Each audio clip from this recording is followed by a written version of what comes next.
Online Yes, sir. चलिए okay so जय हिंद टू ऑल ऑफ यू। तो डियर स्टूडेंट्स, ह्यूमन फिजियोलॉजी में हम लोग जो स्टडी कर रहे थे पिछले राउंड पर, हम लोग कुछ मेजर सिस्टम्स थे उनको स्टडी कर चुके हैं। अभी फिलहाल जो हमारे पास बचा हुआ है इन केस ऑफ द एनिमल्स, दो टॉपिक्स हैं। मेजर है इसमें about the control and coordination. Control and coordination. इस कंट्रोल एंड कोऑर्डिनेशन टॉपिक के अंतर्गत हमें जो है दो सिस्टम्स को यहाँ पर स्टडी करना है। दोनों काफी बड़े बड़े हैं, जिसमें से कि आज हम लोग चलेंगे that is about chemical control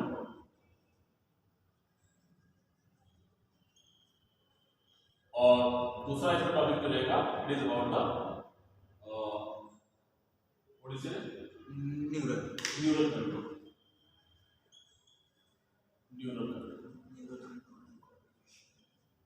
जिसमें हम लोग ब्रेन्स और नर्व्स वगैरह के बारे में स्टडी करेंगे, ठीक है ना। और सेकंड जो टॉपिक है इसका काफी लंबा है, तो इसे हम लोग कोशिश करेंगे कि नेक्स्ट वीक से शुरू करें। आज के लिए जो है अच्छा एक चीज और देखो इसमें दीपक, इसका कवर कितना कर रहा है? ज्यादा तो नहीं कवर कर रहा है? नहीं सर, पूरा कर रहा है। यही तो है ना? हाँ सर, एक्स्ट्रा तो नहीं, इससे आगे तो नहीं है ना? है सर आगे ना आगे तो बहुत छोटा आता है, पढ़ने में नहीं आता। और यहाँ से भी पूरा है, इधर भी देख रहे हैं ना, उधर देखो सर, इसे थोड़ा सा इसको रोटेट करो। नहीं इसको ठीक ठीक अब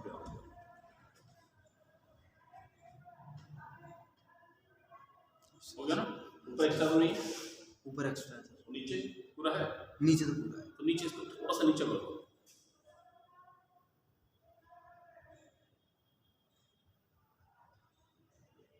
ठीक है, थैंक यू।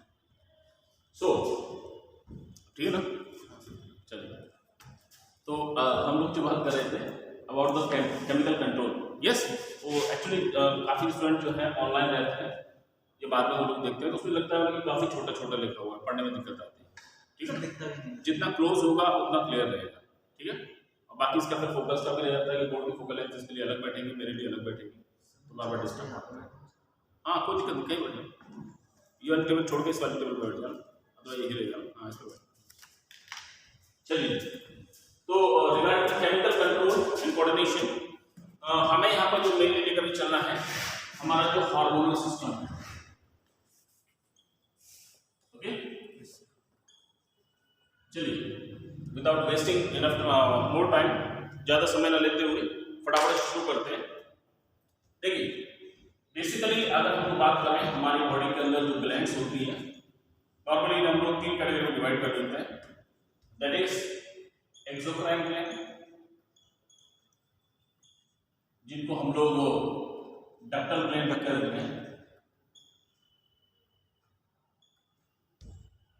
और दूसरी जो होती है they are called endocrine glands. Yes sir. बाकी इनसे जो सीक्रेशन है अलग अलग फॉर्म में हो सकता है, may be in the form of some juices, digestive juices हो, यस, जिसके अंदर एंजाइम वगैरह कुछ हो सकते हैं, यस, या कुछ और भी सब्सटेंसेस हो सकते हैं, डिपेंड करता है। एंडोक्राइन के बारे में बात कर रहे थे हम लोग, these are the ductless gland. Okay, yes sir. बाकी होता यह है कि इनमें इन ग्लैंड से जो भी प्रोडक्ट बना वो प्रोडक्ट क्या रहेगा, through the ducts particular target organ तक जाएगा और वहां पर जाकर अपना सिक्रीशन कर देगा। बात क्लियर है ना? बनेगा कहीं और फंक्शन डिपेंड करता है उसके आसपास कहीं दूर जाकर के अपना फंक्शन करेगा, लेकिन उसको जो ट्रांसफर करने का ये प्रोसेस रहेगा थ्रू द डक्ट्स। क्लियर? दूसरा बात करें हम लोग एंडोक्राइन ग्लैंड्स के बारे में, नाम से पता लग रहा है these are the ductless gland, और डक्टलेस ग्लैंड्स में जब बात करते हैं तो फिर इनका जो प्रोडक्ट्स हैं they are called as the hormones. इनको हम लोग हार्मोन्स कहते हैं। बेसिकली दोनों ही केमिकल्स हैं। ओके, थोड़े थोड़े से डिफरेंसेस हैं, मेजर जो डिफरेंसेस होंगे इन्हें हम लोग यहाँ पर डिस्कस करेंगे बीच में। अच्छा, तो मैंने बताया यहाँ पर जो है इनके प्रोडक्ट्स जो है हार्मोन्स होते हैं।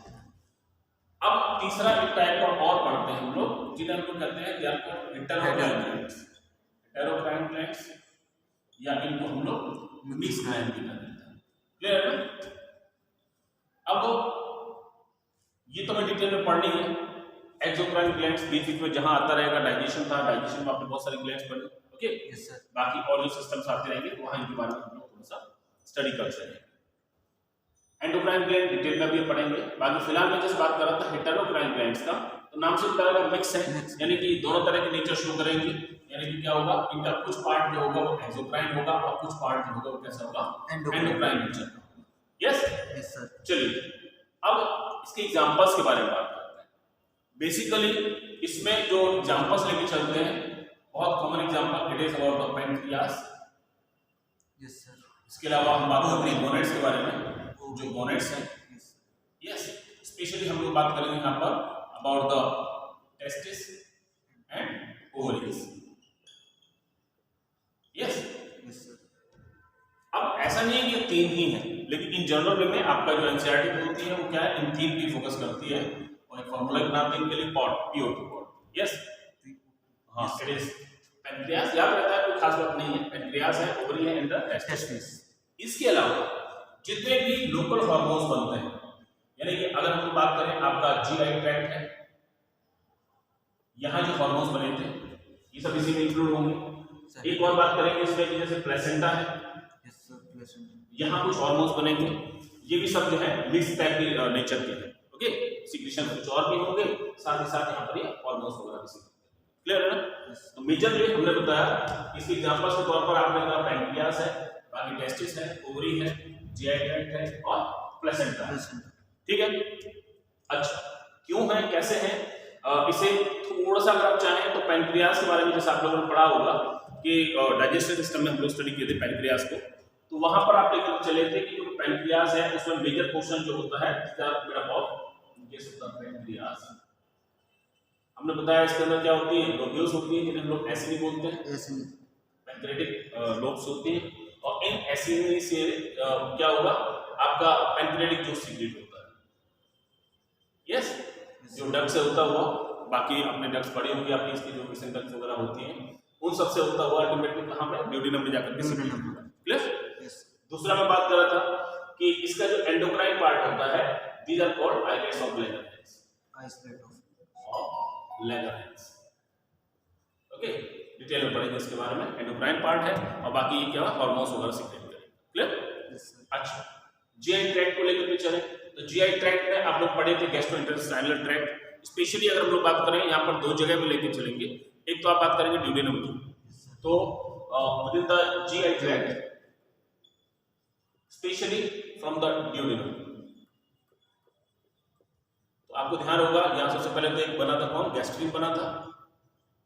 यस, गैस्ट्रिन बना था जो क्या होगा, उसके सीक्रेशन को प्रमोट करता है गैस्ट्रिक जूस के। ओके, इसके बाद में यहाँ पर आपने पढ़ा होगा एंटेरोगैस्ट्रॉन। बेसिकली ये गैस्ट्रिन जो है स्टमक से बनता है, सॉरी ये क्या बनता है, स्टमक से बनता है, और ये जो है यहाँ से बनना शुरू होगा। तो जैसे मैंने बात किया अभी, एंटेरोगैस्ट्रॉन जो है इसके अपोजिट काम करेगा। यस, गैस्ट्रिक जूस का सीक्रेशन रोक लेगा। अच्छा, इसके अलावा आप यहाँ बात करते हैं कि सिक्रेटिन है, पेन्क्लोजाइमिन है, PK है, CCK है, कोलिसिस्टोकाइनिन, ये सब जो बनते हैं और आप अल्टीमेटली अपना रोल प्ले करते हैं। ठीक है ना? ज़्यादा डिटेल में यहाँ पर मैं डिस्कस नहीं करता, कोशिश करना है कि 2 लेक्चर्स में इसको एंडोक्राइनोलॉजी को कंप्लीट कर लें। ठीक है ना? चलिए, प्लेसेंटा है, जब भी आएगा तो बताएंगे इसको, बाकी डिटेल में हम लोग तो रिप्रोडक्शन पढ़ेंगे ह्यूमन के केस में, यूनिट नंबर 6, तो उसको डिटेल में डिस्कस करेंगे। ओके, अब यहाँ पर बेसिकली ये जो टर्म है हार्मोन, हार्मोन पूछा जाता है, एक ग्रीक टर्म है। क्लियर है? जिसका मतलब जो होता है that is about the activators. Yes, जो क्या है, आप इनको एक तरह से ग्रोथ रेगुलेटर्स भी कह सकते हैं। क्लियर? पहले थोड़ा सा टर्मिनोलॉजी लेके चलते हैं। The branch of life science which deals with the hormones and their glands, this is called as the endocrinology. Yes, यहाँ पर आप नाम लेते हैं थॉमस एडिसन का, थॉमस पीडियाट्रिशियन, जिसको हम लोग फादर ऑफ एंडोक्राइनोलॉजी कह देते हैं।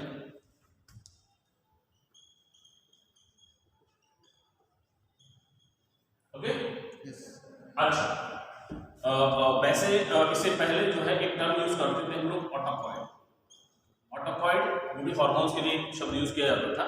यस, और बताया कि ऑटोकॉइड्स जो है इनको दो कैटेगरी में बांटा था, देयर वर द हार्मोन्स और दूसरे जो थे देयर वर द चेलोन्स। ठीक है ना? बेसिकली हाँ, ये जो थे ये ग्रोथ प्रमोटर्स हुआ करते थे, जैसे प्लांट्स में पढ़ते हैं ना। Yes sir. और ये जो करते थे ये नॉर्मली क्या करते थे, डिक्रीज द एक्टिविटी, कुल मिलाकर के रेगुलेट होते हैं। यस, फिलहाल से कोई मतलब नहीं है, फिलहाल केवल एक ही टर्म ट्रेडिशन में है, that is called hormones. Okay, चलिए अभी दूसरा जैसे मैंने बताया आपको कि कुछ टर्मिनोलॉजी से रिलेटेड आप और ले लीजिएगा।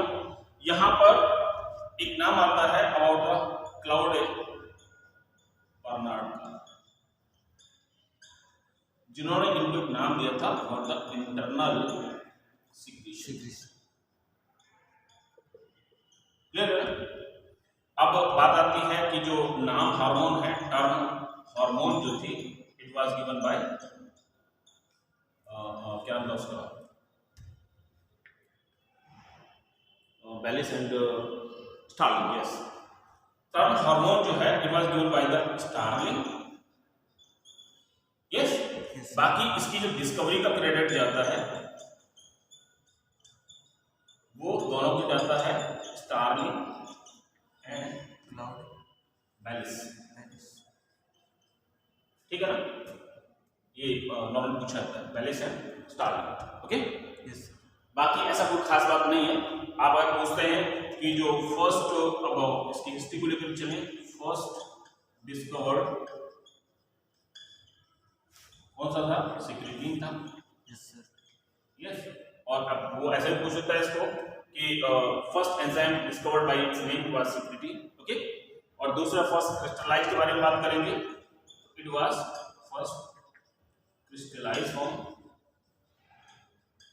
was insulin. Yes, by Sanger. Okay? Yes sir. चलो, तो ये हुआ इसकी हिस्ट्री के बारे में। बाकी और कोई खास मतलब की इसमें चीज नहीं रहती है, ज्यादा चक्कर में नहीं पड़ना। अब इससे रिलेटेड कुछ इंपॉर्टेंट पॉइंट्स हैं जिन्हें यहाँ पर केवल वर्बली डिस्कस कर लेना है। अभी आपने बताया कि जो हार्मोन्स हैं they are called growth regulators. Clear? Basically chemical nature के, इनकी कुछ क्वालिटीज ऐसी हैं जो एंजाइम से मिलती हैं, इसीलिए इनको भी हम लोग क्या बायो कैटलिस्ट कह सकते हैं, but they are not the nutrient. हम लोग जैसे फूड को लेकर भी चलते हैं तो फूड के अंदर बहुत सारे कंपोनेंट्स होते हैं। हमने कहा कि जैसे विटामिन हैं, मिनरल्स हैं, they are not the energy providing food, neither the body building food, लेकिन ये क्या है, प्रोडक्टिव फूड की श्रेणी में आते हैं। तो मतलब मेरा कहने का ये हुआ कि जैसे ही और हम लोग हार्मोन्स के बारे में बात करेंगे कि हार्मोन्स में जो होंगे क्या होंगे, नॉन एनर्जी प्रोवाइडिंग सब्सटेंसेस में आएंगे। क्लियर? दूसरा, इनका मॉलिक्यूलर वेट कंपैरेटिवली लो है, एंजाइम से भी कम है। ओके, तीसरा जब हम लेकर चलते हैं तो आप देखें कि एंजाइम में और हार्मोन्स में एक मेजर डिफरेंस ये होता है, जहां पर हम इसको फिर कैटलिस्ट से अलग हटा देते हैं। कैटलिस्ट के लिए क्वालिटी आप बताते हैं कि they generally accelerate the reaction, retard भी कर सकते हैं, लेकिन कंज्यूम नहीं होते। बहुत इंपॉर्टेंट पॉइंट। एंजाइम उसमें कंज्यूम, हाँ, एंजाइम तो नॉर्मली बचे रहते हैं ना, वो पढ़ा होगा आपको टर्नओवर नंबर। टर्नओवर बताया था the amount of the enzyme molecules. अब हाइपोथेसिस भी है, मैं बात कर रहा हूँ टर्नओवर नंबर की, कि एक एंजाइम का मॉलिक्यूल कितने प्रोडक्ट सबस्ट्रेट को प्रोडक्ट में कन्वर्ट कर देगा per unit of the time. Okay, तो यहाँ पर ऐसा कुछ नहीं है। मैं आपको बता रहा था कि हार्मोन्स नॉट नहीं, सॉरी, एंजाइम जो होते हैं वो यूज नहीं करते, लेकिन हम लोग बात करते हैं हार्मोन्स जो हैं यूटिलाइज ड्यूरिंग रिएक्शन। क्लियर? और ये पॉइंट है मैंने बताया था, and that is why they are differ from enzymes. Clear है ना? एंजाइम से इस मामले में थोड़े से डिफरेंट है। अच्छा, बाकी यहाँ पर लेके चलते हैं कि आप हार्मोन्स के लिए बोलते हैं कि these are the biogenic chemicals. Biogenic chemicals मतलब क्या होगा? बायोजेनिक केमिकल्स यानी जब तक लाइफ है तब तक इनका प्रोडक्शन होगा। बॉडी डेड हो गई, कोई प्रोडक्शन नहीं। Yes, it simply means produce only by living body. Clear ना? या लिविंग ऑर्गेनिज्म कहिएगा। उसके बाद में जहां लाइफ नहीं, उसके बाद में इनका कोई रोल नहीं बचा। क्लियर? प्रोडक्शन की नॉर्मलिटी। चलिए, तो अभी आपने बताया कि एक और चीज ले लेते हैं आप लोग कि इनका जो है molecular weight, low molecular weight. Yes, तो इसका मतलब क्या हुआ? They can easily diffuse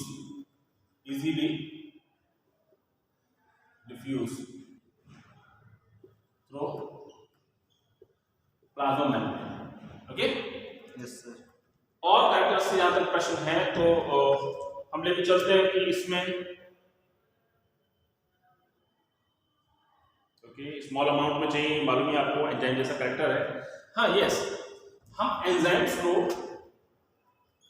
not taken orally, आप हार्मोन क्या मैं ये हार्मोन जो है इनको ओरली नहीं ले सकते। क्यों? क्योंकि ये क्या है, इनमें से दो शब्द आप पढ़ेंगे वो कैसे नेचर के होंगे? आपके प्रोटीन नेचर के होंगे। प्रोटीन है तो नीचे जाते क्या होगा? स्टमक में या इंटेस्टाइन में पहुंचते क्या होगा? डिग्रेडेशन हो जाएगा, टूट जाएंगे। क्लियर है ना? तो क्या होगा? Not taken orally because the nature after digestion. Clear है ना? डाइजेशन के प्रोसेस के थ्रू क्या है, ये डिनेचर हो जाएंगे। इसीलिए क्या होगा इन्हें directly into the blood. Clear है ना? अच्छा, इसके बाद में और लेके चले हम लोग कि जब हम लोग ने डायरेक्टली ब्लड में लेकर के चल रहे हैं तो आपका एक 7th या 8th यूनिट में आपका आएगा इम्यूनिटी को लेकर के। Okay, human health and disease. तो वहां बात करेंगे बेसिकली। अब आपने इनको डायरेक्टली ब्लड में लिया, लेकिन इनके अंदर क्या होगा? दे आर नॉन एंटीजेनिक, यानी इनके खिलाफ बॉडी में कोई भी एंटीबॉडीज नॉर्मली नहीं बनेंगे। हाँ, वो अलग बात है कि आप किसी और ऑर्गेनिज्म से लेकर के डाल रहे हैं, वो अलग चीज थी। अदरवाइज नॉन एंटीजेनिक नेचर के। क्लियर? ओके, तो ये कुछ इंपॉर्टेंट पॉइंट्स लिए हमने। बाकी और भी आप इसमें ले सकते हैं कि यस, अब जरूरत से ज्यादा नॉर्मल वे में अगर एंजाइम्स ये हार्मोन्स बन जाते हैं सो देयर एक्सेस अमाउंट क्या होगा? फिल्टर हो जाएगी। फिल्टर होगी कहां? किडनी से। ओके, और बॉडी से बाहर निकल जाएगी। यस, तो surplus amount of the hormones get remove out from the body through the filtration from the kidney. Okay, चलिए, बाकी और कोई स्पेशल बात नहीं है। ओके, चलो इसको हटा दें। अब इसके फंक्शन के बेस पर लेके चले हम लोग एंजाइम्स को और सॉरी क्या हार्मोन्स को। तो आप कहेंगे कि फंक्शन के बेस पर जैसा जिसका फंक्शन है उसी तरह की नेचर हो गई। यहाँ पर एक चीज और भी थी ग्लैंड के बारे में। आप कहेंगे जो ग्लैंड्स होती हैं सिक्रेटरी एंडोक्राइन ग्लैंड्स हैं और किसी पर्टिकुलर ऑर्गन पर काम करेंगी, उसे हम लोग क्या बोल देते हैं? टारगेट ऑर्गन बोल देते हैं। यस, टारगेट ऑर्गन हो सकता है। अब टारगेट ऑर्गन काफी डिस्टेंट भी हो सकता है, ओके, उससे दूर भी हो सकता है और नियर भी हो सकता है। आप क्लियर है ना? तो यहां पर आता है आपके साथ में that is the local hormones. Local hormones क्या हुए? नॉर्मली जहां बनते हैं वहीं पर अपना फंक्शन रोल प्ले करते हैं। क्लियर है ना? Yes sir. अब इस कैटेगरी में लोकल हार्मोन्स की कैटेगरी में हम कहते हैं कि most of hormones of GI tract. Clear है ना? जीआई ट्रैक्ट हमारा जो है मतलब डाइजेशन के जो हार्मोन्स हुए उनको नॉर्मली हम लोग क्या बोलते हैं? लोकल हार्मोन्स बोल देते हैं, क्योंकि जहां बनते हैं उसके आसपास ही वो अपना रोल प्ले करते हैं। क्लियर है ना? अच्छा, बाकी और के साथ में अलग बात है। जैसे आप बात करें कि जीटीएच है, गोनाडोट्रोपिक हार्मोन है, बन रहा है कहाँ? आपके ब्रेन के पास पिट्यूटरी में, और फंक्शन कहाँ कर रहा है? जाकर गोनेट्स पे कर रहा है। बात क्लियर है ना? या ऐसे थायराइड के बारे में बात करें, बन रहा है यहाँ और बात कर फंक्शन जो उसका है वो कहाँ है? लिम्ब बोन्स पे होगा, चाहे वो हाथ की हो चाहे वो पैर की हो या फिर और भी कई जगह पर हो। क्लियर? तो इस तरह से क्या होगा? इनका रोल जो है अलग रहेगा। अभी मैं बात कर रहा था on the basis of their function, आप इनको अलग अलग कैटेगरी में बांट देते हैं, जैसे मैंने बताया on the basis of their function. तो आपने बताया जैसे कुछ डाइजेस्टिव नेचर के हो सकते हैं, यस सर। डाइजेस्टिव नेचर के अभी मैं आपको बता भी रहा था, जैसे कि जीआई ट्रैक्ट के हार्मोन्स जो हैं, ओके। बाकी आप क्या याद रखिए, इस चैप्टर में जीआई ट्रैक्ट को डिफाइन नहीं किया गया है, लेकिन साथ में दिमाग में आप रखिए जरूर उसको। अच्छा, एक और बात करेंगे, some of them are related with the growth and development, yes. अभी जैसे आप बात करें ग्रोथ एंड डेवलपमेंट की बात है, तो आप यहाँ पर जिक्र करेंगे अबाउट द एसटीएच हार्मोन जो है, इसको हम लोग सोमैटोट्रोपिक हार्मोन कहते हैं या सोमैटोस्टेटिन कहते हैं, क्लियर, यस। पिट्यूटरी से बनता है, अलग से डिटेल में डिस्कस करेंगे। इसके अलावा आप कहते हैं कुछ और जो हो सकते हैं, दे में B in the category of regulatory type, yes. कुछ और जो बात करें वो मॉर्फोजेनिक हो सकते हैं, मॉर्फोजेनिक नेचर के हो सकते हैं। मॉर्फोजेनिक का मतलब ड्यूरिंग मतलब they are used for the process of metamorphosis, clear है। और मेटामॉर्फोसिस से रिलेटेड है, तो यहाँ पर हम लोग जिक्र करेंगे एक अलग से कैटेगरी आप लोग पढ़ेंगे, they are called as the क्या बोलते हैं उनके लिए, वोलेटाइल हार्मोन्स जो होते हैं, फिरोमोन्स। जैसे आप बात करेंगे कुछ फिरोमोन्स होते हैं, यस, फिरोमोन जिनको हम लोग कहते हैं they are the volatile hormones, हवा के अंदर पास हो जाते हैं, ठीक है ना, जैसे कि आपका इथाइलिन वगैरह बनता है प्लांट्स के केस में। तो मैं बात कर रहा था फिरोमोन्स वाले जो केस में, इसमें आप लोग नाम सुनते हैं एक्डाइसोन, बहुत इंपॉर्टेंट है एक्डाइसोन। अब ह्यूमन से रिलेटेड नहीं, अलग बात है, ये क्या है, इन केस ऑफ द इंसेक्ट क्या होगा, माउल्टिंग को प्रमोट करेगा, ठीक है ना। निर्मोचन जिसको आप लोग पढ़ते हैं, मेटामॉर्फोसिस जो प्रोसेस होगा वहां पर इसमें रोल प्ले करेगा, क्लियर। अब ह्यूमन के केस में आप बात करें तो आप बात करते हैं जो थायरॉक्सिन है, और स्पेशली ह्यूमन नहीं, सॉरी हम बात करते हैं वर्टिब्रेट्स की, तो थायरॉक्सिन जो है ये वर्टिब्रेट्स में उस पर काम करेगा, एम्फीबियंस में, मालूम है ना, एम्फीबियंस में। और यहाँ पर क्या है, इसमें जो टैडपोल है, टैडपोल का Metamorphosis into the adult, okay, frog में स्पेशली हम लोग बात कर रहे हैं, तो यहाँ पर क्या इस तरह का रोल प्ले करता है, तो इसको भी हम लोग क्या मॉर्फोजेनेटिक की कैटेगरी में रख लेते हैं, यस। इसके अलावा और लेके चलते हैं, दे में be the reproductive type. Reproductive type जो होते हैं, आप बात करेंगे रिप्रोडक्टिव में जितने भी गोनेडियल हार्मोन्स हैं, FSH, LH, हाँ गोनेडियल में FSH आपने कहा, चलो LH कहा आपने, ICSH कहा, क्लियर है ना, ये सब तो हो ही गए, लेकिन इसके अलावा इनसे बनने वाले जैसे HCG, ये तो आपके पिट्यूटरी के हुए सारे सर, क्लियर। अब जैसे हाँ अभी आपने बताया प्लेसेंटा से बनने वाला, प्लेसेंटा से जो बनता है ह्यूमन कोरियोगोनिक गोनेडोट्रोपिक हार्मोन, यस, ये भी है। आप बात करेंगे जैसे कि प्रोगेस्टेरोन है, ओके, ये भी इसी कैटेगरी में आ जाएगा। और भी कई हार्मोन्स हैं जो they are called as the gonadial hormones, okay, because of what they are related with the growth and development of the gonads, clear, या उसके अंदर जो प्रोसेसेस हो रहे हैं उससे रिलेटेड होंगे। बाकी एक और कैटेगरी इसके अंदर आप लेना चाहें तो आप कह सकते हैं they are few controlling other glands, yes. तो यहाँ पर ये मास्टर की कैटेगरी में आ जाते हैं, ओके। तो जैसे हम लोग बात किए कि जो एंटीरियर पिट्यूटरी है, बताएंगे अभी, एंटीरियर पिट्यूटरी के जो मोस्टली हार्मोन्स हैं they are controlling other glands, clear है ना।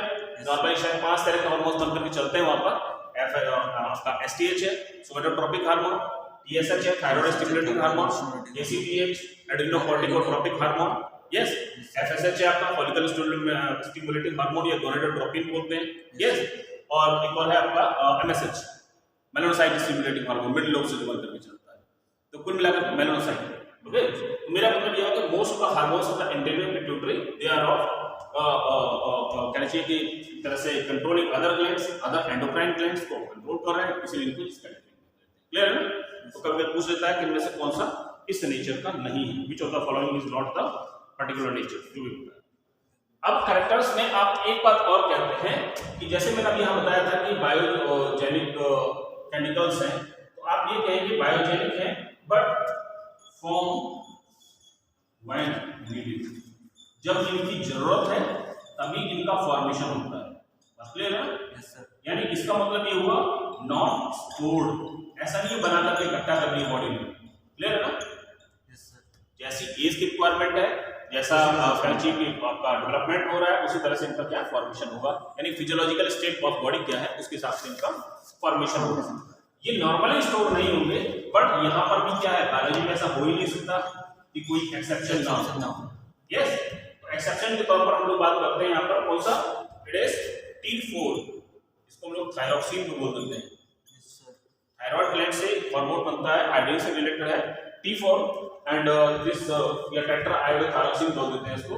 तो ये जो है बेसिकली ऐसा है, दिस इज द ओनली, पूछा जाता है, this is the only hormone which is stored in inactive form. Clear है? बाकी का कोई खास मतलब नहीं है। एंजाइम्स में जरूर था, यहाँ पर ये डिफर भी हो जाता है। एंजाइम में आपने पढ़ा था कि बहुत सारे प्रो फॉर्म्स जो होते हैं, क्या बोलते हैं उनके लिए, जो इनएक्टिव फॉर्म में नॉर्मली स्टोर हो जाते हैं। क्लियर है ना? और बाकी फिर जैसा उनका रोल प्ले होगा। खैर छोड़िए इसको, आगे चलते हैं हम लोग। सो इस तरह से, हाँ एक चीज और भी था, जब अभी आपने बताया था कि ये बनते कहीं हैं, काम कहीं और कर रहे हैं, तो कभी भी जिस सेल में बन रहे हैं वहां पर काम नहीं करेंगे, इसीलिए इनको इंटरसेल्युलर केमिकल मैसेंजर, ओके, भी कहते हैं। ठीक है, चलिए, तो इतना हो गया। ओके, इंटरसेलुलर, ये कभी कभी कंफ्यूज करने के लिए वो इंट्रा लिख देता है, तो बस वो थोड़ा सा ध्यान रखना है, बाकी इसको खास बात नहीं है। जिस सेल में बने हैं वहां पर काम नहीं करेंगे, उसके अदर जाकर कहीं पर दूसरे सेल्स पे या ग्लैंड्स पर काम करेंगे। क्लियर है? चलिए, तो इसके बाद में नेक्स्ट लेकर के चलते हैं। 3 चीजें हैं, हम कोशिश करेंगे डायग्राम से क्लियर करने इसको। सटाइल तरह से देखिए, अभी आपने कहा कि हमारी बॉडी के अंदर बहुत सारी ग्लैंड्स हैं, हमें मेजरली फोकस करनी है उन ग्लैंड्स के ऊपर, एंडोक्राइन ग्लैंड्स के ऊपर, जो जनरली पूछी जाती है। क्लियर है? कुछ माइन्यूट्स हैं, उनको ज्यादा फोकस नहीं करना है, कारण ये है कि फिर वो कंफ्यूजन पैदा कर देती है। ठीक है ना? बताएंगे।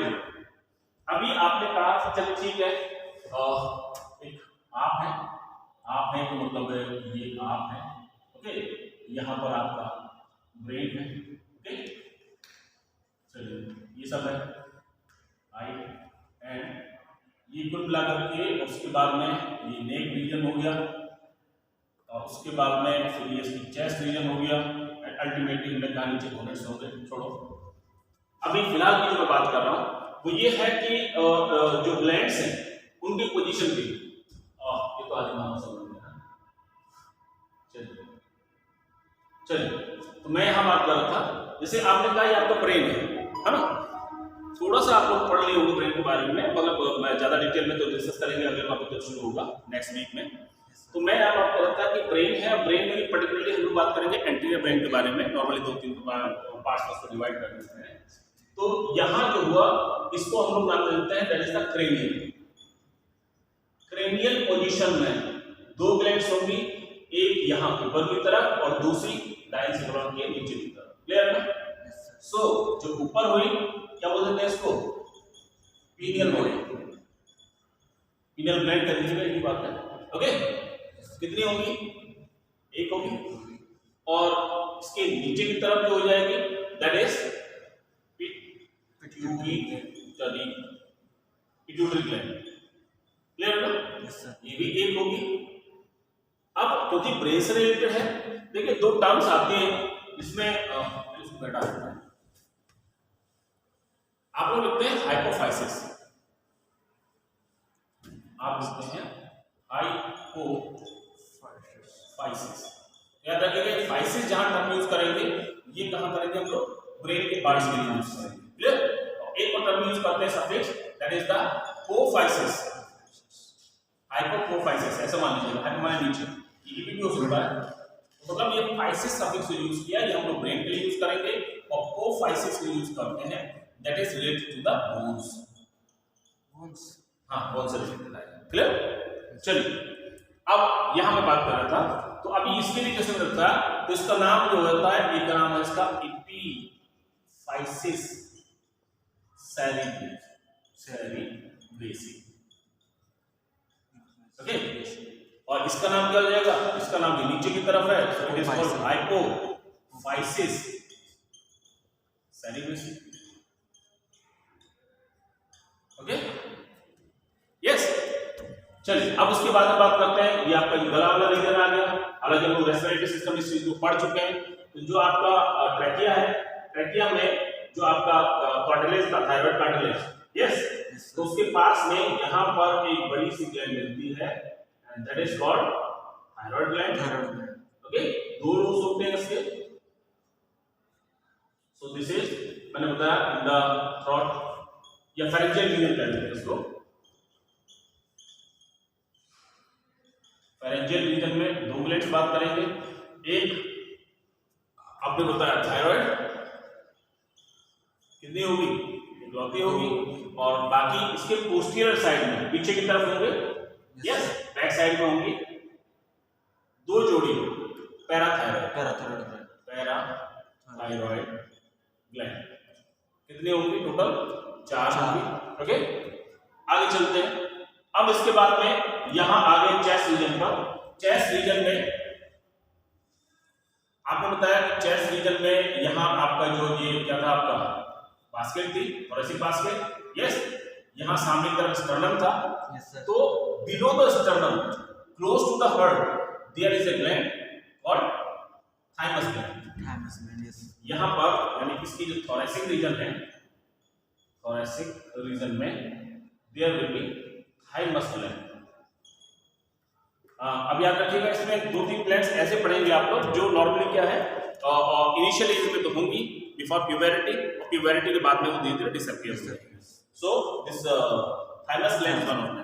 दूसरी आती है पिनियल ग्लैंड। ओके, चलिए, तो थाइमस ग्लैंड है, कितनी होगी? इकलौती होगी, एक होगी। इसके बाद में नीचे चलते हैं। आपने कहा ये बास्केट खत्म हुआ, डायफ्राम आ गया।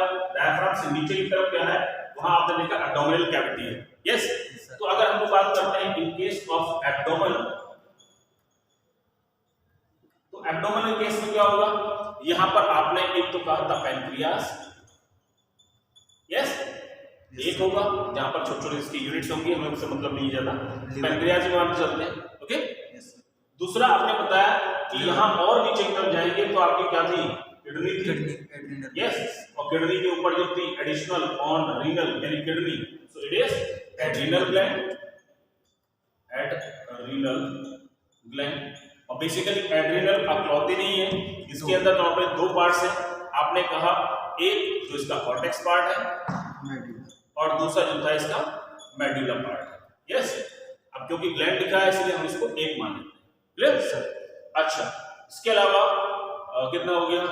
हाँ, यस। अब इसके बाद में बॉडी से बाहर आ जाता है, बॉडी से बाहर में लिवर कोई नहीं, ठीक है ना? ये पैनक्रियास हुआ, और उसके बाद में ये नीचे हुआ। अब बॉडी से अंदर या बाहर जैसे भी बात करें, आपने कहा कि अगर ये फीमेल है तो देयर विल बी ओवरीज, मालूम है ना? एक जोड़ी ओवरीज होंगी, यस। तो इनको हम लोग क्या कहते हैं? These are called gonadials, yes. तो गोनेड्स में जो बात करें क्या होगा? इट विल हैविंग टेस्टिस, कितना होगा? एक जोड़ी यानी कि 2 होंगे, या और it will having the ovaries.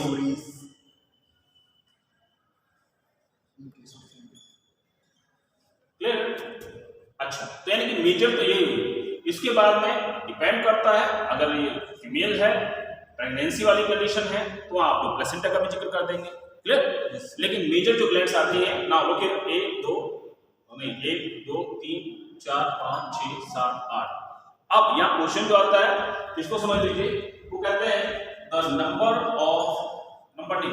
Type of gland, type of endocrine glands, endocrine glands in body. अगर हम किसी एक बॉडी के बारे में बात कर रहे हैं कि या तो मेल होगा या फीमेल होगा, तो आप बताएंगे टोटल 8 टाइप, यस। अगर वो पूछता है type of endocrine glands in human, clear है ना? तो ह्यूमन का मतलब तो कुछ भी हो सकता है, ही और शी, टोटल मिलाकर के कितनी हो जाएंगी? There will be 9 type. Clear है ना? Yes sir. यहाँ पर कहीं भी नंबर से मतलब नहीं है, ठीक है ना? इनके नंबर काउंटिंग नहीं करनी है आपने, 4 ही होगी 5 ही होगी, सब मिला करके कुछ नहीं। यहाँ तक क्लियर हो गया? सर इसमें सर 9 टाइप वाले में सर प्लेसेंटा लगा के नो नो नो, प्लेसेंटा क्यों होगा जी? गोनेट्स को लगा करके, टेस्टिस एंड ओवरी, वहां पर टेस्टिस और ओवरी, यहाँ आपने बात की थी इट विल इंक्लूड टेस्टिस और ओवरी, यस। और यहाँ बात करेंगे टेस्टिस एंड ओवरी, बात क्लियर है ना? यस ओके, कुछ नहीं, एक बार वैसे घुमाने के लिए आपको दे दिया कुछ आया था, ईमान में पूछ रहा है तो आप बता देंगे सर। ओके, छोड़िए इसको। चलिए, अब इसके बाद में एक और इंपॉर्टेंट क्वेश्चन बनता है रिगार्डिंग द ओरिजिन, यानी इनकी एम्ब्रियोनिक लेयर के ऊपर अक्सर क्वेश्चन बनते रहते हैं आपके, ठीक है ना? और हर यूनिट को हर चैप्टर को शुरू करने से पहले जो 5th यूनिट का है हम लोग ऑर्गन्स को देते चले, इसकी ओरिजिन कैसा होगा, एंडोडर्मल होगा, एक्टोडर्मल होगा या मेसोडर्मल होगा, क्लियर? और बाकी आपको याद हो भी गया होगा कि most of the connective tissue जितना भी होता है वो सारे क्या होगा, कनेक्टिव टिश्यू हो चाहे ऑर्गन्स हो, ये सारे कैसे होंगे, मेसोडर्मल नेचर के, क्लियर है ना? तो अभी यहाँ पर लेकर चले, यहाँ पर मैं बताया कि जो पीनियल है आपने देख रहे हैं कहाँ, ब्रेन के पास है, हमारा पूरा नर्वस सिस्टम एक्टोडर्मल ओरिजिन का रहता है, क्लियर है? तो आप ये कहेंगे ये एक्टोडर्मल, ये एक्टोडर्मल, बेसिकली याद रखिएगा पिट्यूटरी दोनों तरह के नीचे शुरू करती है, लेकिन मोस्ट ऑफ द पोर्शन जो है वो इसका एक्टोडर्मल होता है, क्लियर? अच्छा, कुछ एंडोडर्मल भी होगा, कैसे होगा जब उसको डिटेल में बताएंगे तो बताइए कहां पर एंडोडर्मल हो जाएगा। अच्छा, इसके अलावा एक और लेकर चले, हमने कहा कि गोनेडियल्स को लेकर के, तो जो गोनेट्स हैं ये कैसे हो जाएंगे, ये एंडोडर्मल होंगे और आई एम सॉरी मेसोडर्मल से बनाएंगे। इसके अलावा यहां पर एक और जो फोकस करना है अबाउट दिस मेड्यूला, मेड्यूला जो है ये भी एक्टोडर्मल ओरिजिन का है, yes.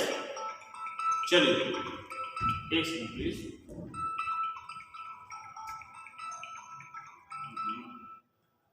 Ji sir.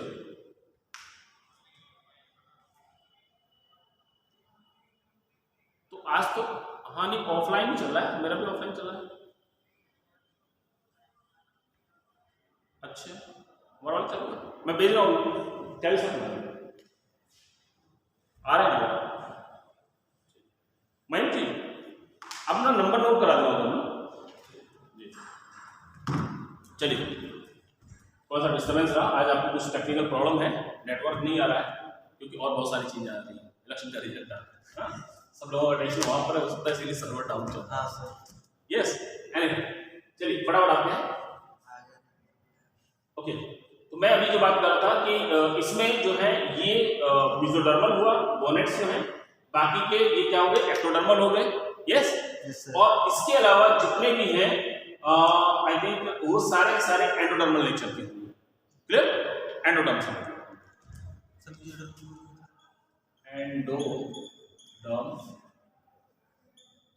This is also from endoderm.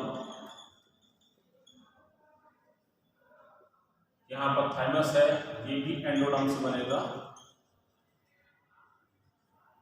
Yes.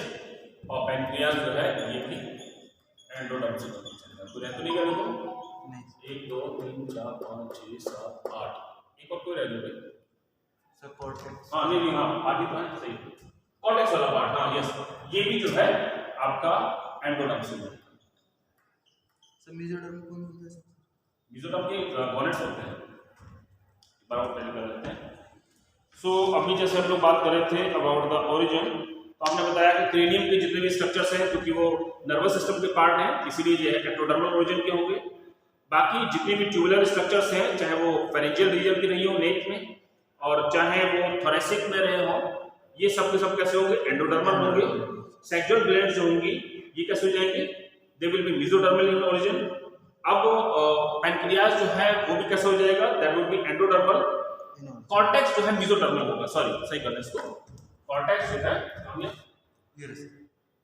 Okay,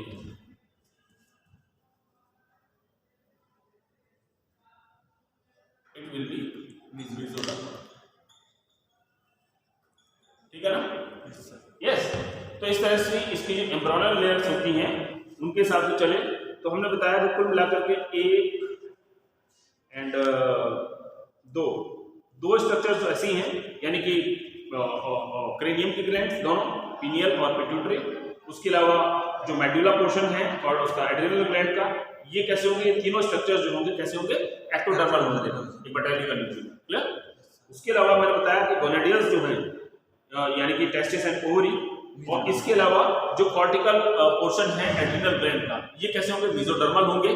clear, यानी तीन ऐसे हो गए और बाकी के जितने भी ग्लैंड्स बची वो सारी कैसे होंगे, एंडोडर्मल। क्लियर है ना। तो आप कहेंगे 3 + 3 प्लस बाकी जो भी बचती है। क्लियर। चलिए ओके, अब यहां पर एक अच्छा क्वेश्चन और बनकर चलता है, चलिए इसको डाल अभी जो लेके चलेंगे अबाउट द केमिकल नेचर, बहुत ज्यादा पूछा जाता है chemical nature of hormones. Yes, basically chemical nature के बेस पर हम इनको 3 मेजर कैटेगरी में बांट देते हैं। जैसे या तो वो होंगे amino acid derivatives, amino acid derivatives, या वो जो होंगे दे विल बी प्रोटीन या पॉलीपेप्टाइड नेचर के, और तीसरे जो होते हैं वो होते हैं कैसे, स्टीरॉयडल नेचर के। स्टीरॉयड एक तरह का मतलब फैट्स है या फैटी नेचर के। यस, अब कौन से किस नेचर के होंगे बस इसको समझ लेना है। आपने बताया कि जो एमिनो एसिड्स हैं, यहां पर 2 अमीनो एसिड को दिमाग में रखना है आपने। एक तो रखना है कौन सा, टायरोसिन, टायरोसिन। यस, और दूसरा जो है इट इज ट्रिप्टोफैन। यस, तो इन दोनों को दिमाग में रखेंगे। टायरोसिन को जैसे बात करें हमने अल्कोहल कंटेनिंग है, तो टायरोसिन अमीनो एसिड जो है it is having the alcohol, इसीलिए इसको हम लोग फिनोलिक भी बोल देते हैं। इसीलिए इसको क्या बोल देते हैं, फिनोलिक अमीनो एसिड। यस, कौन सा, टायरोसिन। यस, और टायरोसिन से जो बना आपका, बेसिकली हम लोग यहां पर बात करेंगे टायरोसिन में थायरोक्सिन। यस, और उसके अलावा एड्रिनल कॉर्टेक्स से जो बन रहे थे एपिनेफ्रिन और नॉन, क्या नाम है, एड्रेनालिन और नॉन एड्रेनालिन। एपिनेफ्रिन और नॉरएड्रेनालिन। हां, yes, it is adrenaline and non adrenaline. Clear है ना। Yes sir. अच्छा, दूसरा जैसे मैंने बात किया आपको कि ट्रिप्टोफैन से, तो from the tryptophan it will form एक बनता है आपका पीनियल ग्लैंड से।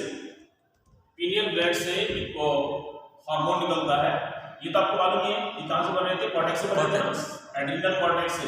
और ये कहां से बन रहा था, ये थायराइड ग्लैंड से बन रहा था। सही है ना। यस। अच्छा, ट्रिप्टोफैन को लेकर के चले तो यहां पर एक आता है मेलेटोनिन। मेलेटोनिन, यस, मेलेटोनिन है जो कहां से बनेगा, सबसे ऊपर पीनियल ग्लैंड से, पीनियल ग्लैंड से। क्लियर है ना। तो ये जो है ट्रिप्टोफैन से बनकर के चलेगा मेलेटोनिन। क्लियर है ना।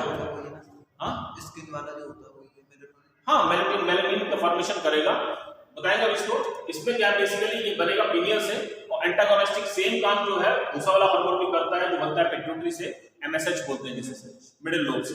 Okay, melanocyte stimulating hormone.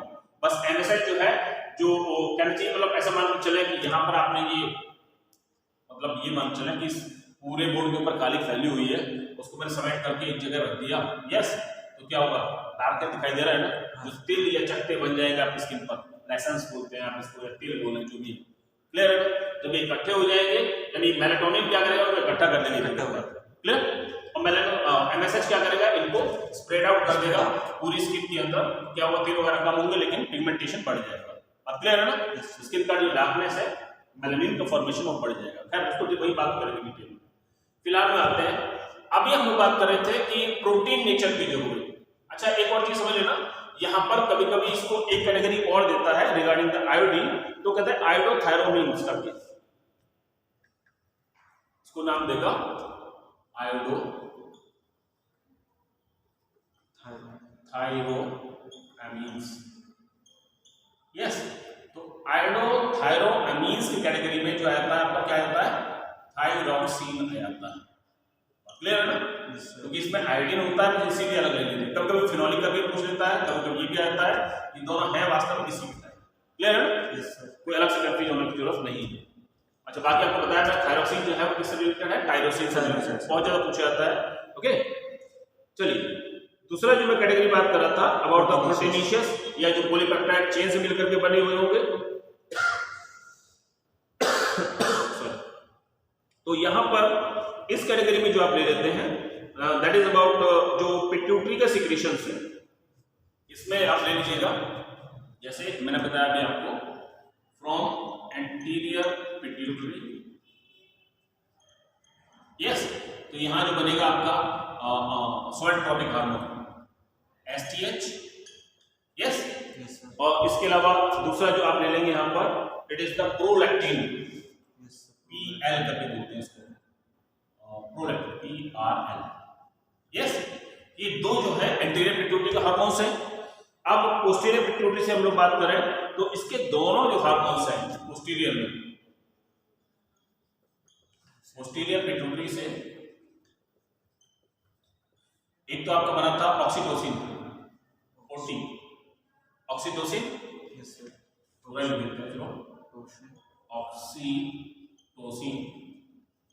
और दूसरा जो होता है जिसको हम बोलते हैं पिट्रेसिन। यस, सो इट इज नहीं वेसिप्रोसिन, सॉरी, कोई ADH वाला, यस सर, ADH।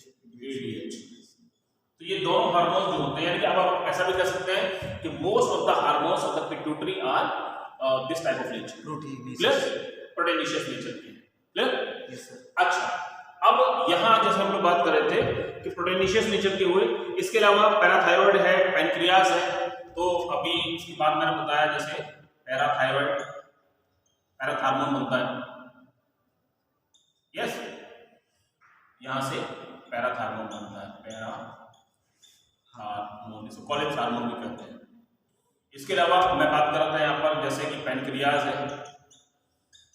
यस, तो पैनक्रियाज से जो आपके बने, चाहे वो इंसुलिन रहा हो, चाहे वो ग्लूकागोन रहा हो। यस, ये भी इसी नेचर का होगा।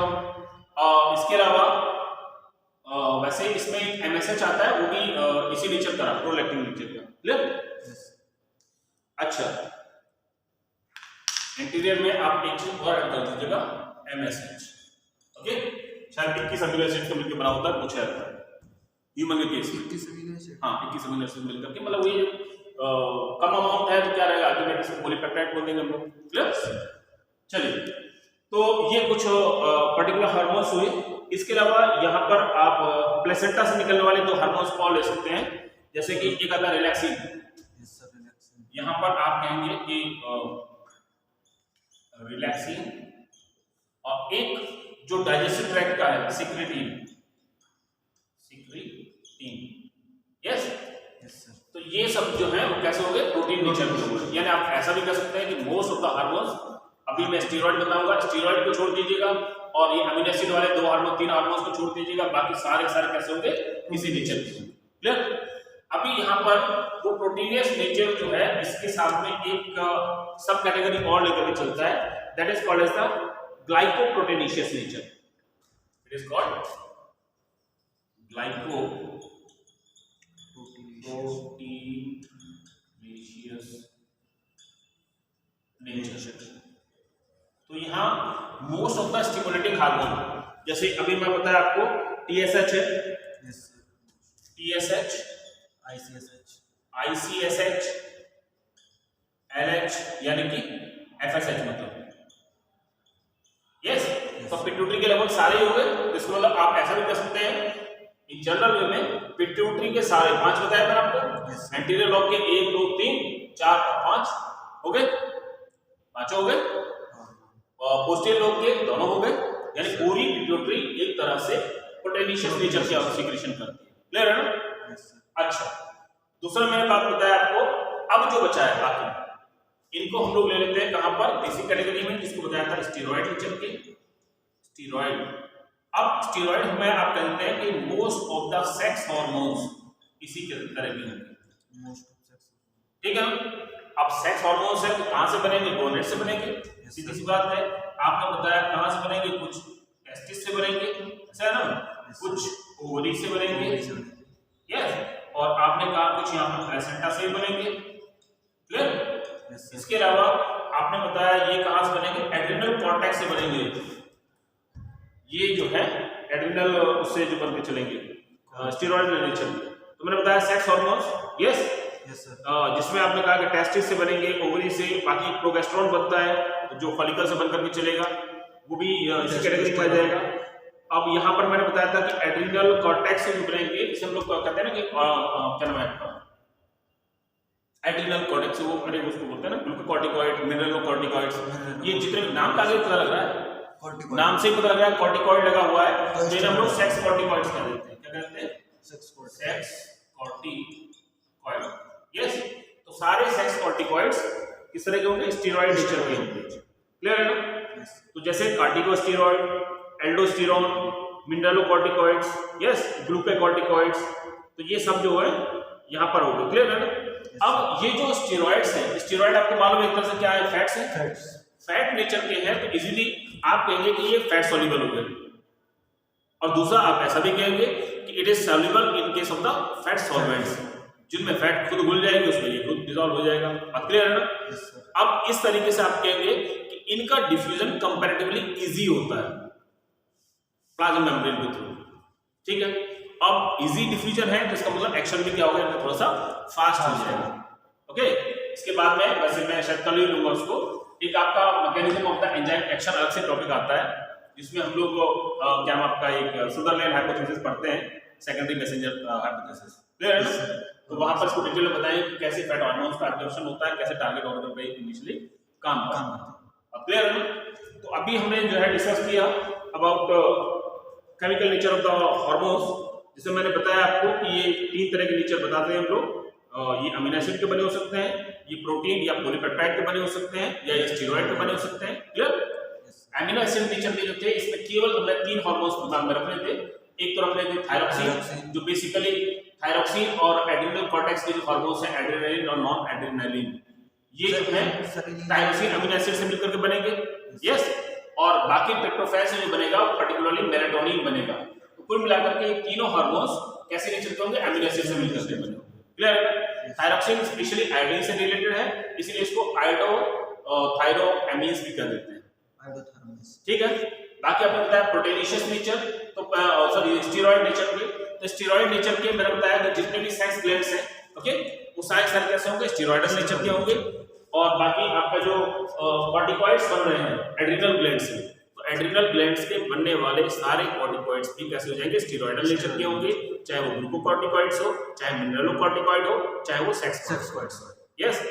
अब इसके अलावा गोनेट से जो बन रहे हैं वो भी कैसे होंगे, मेल हार्मोन क्या बोलते हैं, एंड्रोजन बोलते हैं, टेस्टोस्टेरोन है, एंडोस्टेरोन है, जो भी बने, और ऐसे फीमेल हार्मोन है, प्रोजेस्टेरोन है, एस्ट्रेडियोल है, एस्ट्रोजन है, ये सारे जो क्या हुए इसी नेचर के होंगे, क्लियर है ना। इसके अलावा कुछ प्लेसेंटा वगैरह से निकलते हैं, वो भी सब इसी नेचर के होंगे। बाकी जितने भी बचे वो सारे कैसे हो गए, प्रोटीनेशियस नेचर के होंगे, क्लियर है ना, ओके।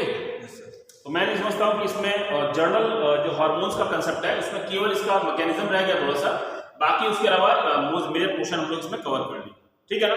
मैकेनिज्म में भी बहुत ज्यादा डिटेल में नहीं आता है, आपका मालूम होना चाहिए। सुदरलैंड एक साइंटिस्ट थे जिन्होंने इसका कंसेप्ट दिया था, उसके लिए उनको नोबेल प्राइज वगैरह मिला था। कल अगर टाइम बचता है तो उसको डिटेल में लेंगे। मेजर है कि हमें हार्मोन्स के बारे में यानी पर्टिकुलर ग्लैंड्स के बारे में डिटेल में डिस्कस करें, ठीक है, ओके।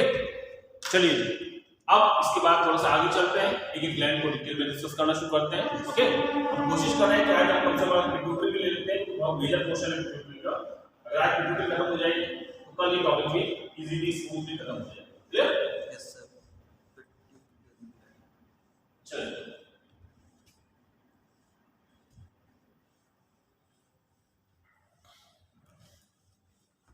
अभी पिट्यूटरी को लेकर चलते।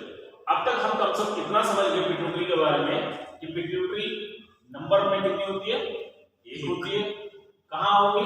क्रेनियल पोर्शन में हुई। कहाँ होगी? ब्रेन के नीचे की तरफ होगी। एंटीरियर ब्रेन जो है उससे नीचे सेरिब्रम जो है, नाम से पता लगा ना, हाइपोफाइसिस सेरेब्रम। तो यानी कि कहाँ होगा? हाइपो माने नीचे, फाइसिस, ओके, हाइपोथैलेमस के नीचे की तरफ कहीं पर मिलेगी। ठीक है, okay. Now we are going towards the pituitary gland.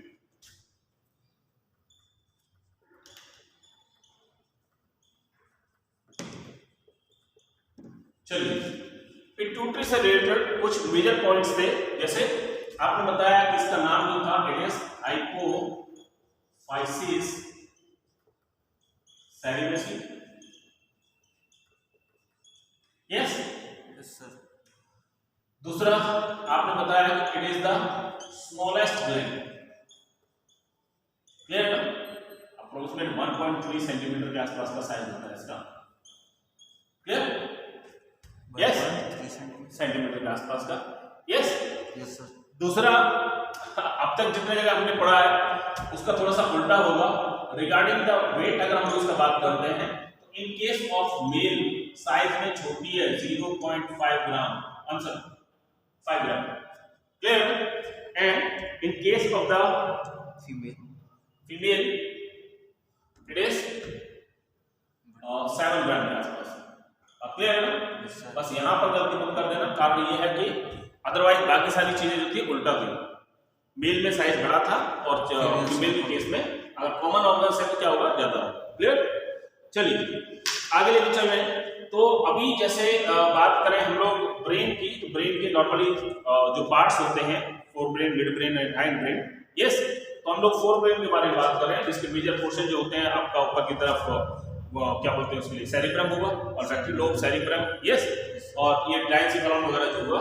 तो अभी इसकी स्ट्रक्चर में आप ऐसा कह सकते हैं कि ये जो है आपने कहा हाइपोथैलेमस है, डायंसिफेरॉन का पार्ट नीचे, ओके, इसके नीचे की तरफ ये ग्लैंड इस तरह से लगी हुई है।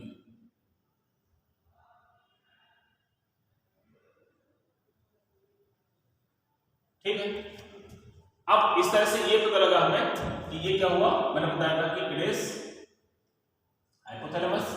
Yes sir. यस, ये इसका स्टॉप होता है जिसे हम लोग इनफंडिबुलम कह देते हैं। इनफंडिबुलम सर दो जी, इनफंडिबुलम दो जगह, एक तो सर फेलोपियन ट्यूब वाला। हाँ हाँ, वो तो पतला पोर्शन है, नैरो जो स्ट्रक्चर बन जाएगा, उसे हम लोग इस्टमस बोल देते हैं, इनफंडिबुलम। हाँ, क्या ये हुआ। तो थोड़ा सा और बड़ा कर देते हैं, इसके अंदर हम कुछ बनाना। ठीक है ना? अब ये जो ग्लैंड है, यहाँ पर आप बात करेंगे कि यहाँ पर इसके कनेक्शन यहाँ से होकर के अंदर की तरफ आएंगे, पोस्टीरियर लोब में, हाइपोथैलेमस। ठीक है ना? इनको नाम देते हैं, these are called supra-optic nuclei and paraventrical nuclei. Yes, so these are supra-optic nuclei और यहाँ इसको बोलते हैं paraventricular nuclei. यस, इन दोनों से स्पीशीज कहाँ आएंगे? पोस्टीरियर लोब में जाएंगे। नाम से पता लगा है, आप स्ट्रक्चर में देख पा रहे होंगे कि इसके 3 पार्ट हैं। इसको हमने कह दिया पोस्टीरियर लोब, इसको कह दिया एंटीरियर लोब। यस, चाहे तो मान सकते हैं इसमें एक मिडिल लोब भी होता है, लेकिन अभी जो आपकी बुक्स आ रही है उसमें क्या है, मिडिल लोब को एंटीरियर लोब के अंदर भी इंक्लूड कर दिया है। ठीक है ना? तो अब आप ऐसा नहीं कहेंगे कि ये दोनों स्ट्रक्चर से मिलकर के बनी हुई है। एंटीरियर लोब और पीछे की तरफ पोस्टीरियर लोब, दोनों कहीं अलग अलग आकर के जुड़े हैं। क्या छोड़ो, इससे कोई खास मतलब नहीं। दूसरी बात आती है कि अब इसके नीचे की तरफ हमने बात किया कि ये पूरा पूरा ब्रेन ऊपर रखा है।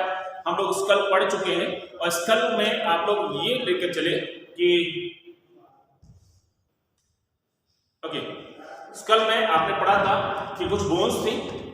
बोन्स में आपने बताया कि अगर ये स्कल है तो उसके नीचे की तरफ जो उसका बेस बनेगा 2 बोन से मिलकर के बनेगा। आगे की तरफ जो थी दैट वाज द एथमॉइड और पीछे की तरफ थी क्या था? स्फिनॉइड। यस, बहुत इंपॉर्टेंट, मैं उसमें भी बताया था। अब पूछा जाता है कि it is found in the depression of sphenoid bone. ये स्फिनॉइड बोन है, स्फिनॉइड ऑफ स्कल, इसका जो बेसिकली क्या बनाएगा, इसका बेस बेस बनाएगा, और वो भी कौन सा वाला, पोस्टीरियर बेस। क्लियर है ना। एक डिप्रेशन बना हुआ है, इस डिप्रेशन को पूछा जाता है, नाम है इसका सेला टर्सिका। क्लियर है ना। इस सेला टर्सिका गड्ढे के अंदर ये नॉर्मली सिचुएटेड है। क्लियर है। चलिए आगे चलते हैं। Okay, infundibulum, sella turcica, sphenoid bone, interior lobe, middle lobe, posterior lobe. Yes, चलिए अभी जहां तक इसकी ओरिजिन के बारे में सवाल है, मैं अभी आपसे एक चीज बताया भी था कि नॉर्मली इसमें कुछ पोर्शन जो है मेसोडर्मल होता है, बाकी मेजर पोर्शन जो है इसका कैसा होगा, एक्टोडर्मल होगा।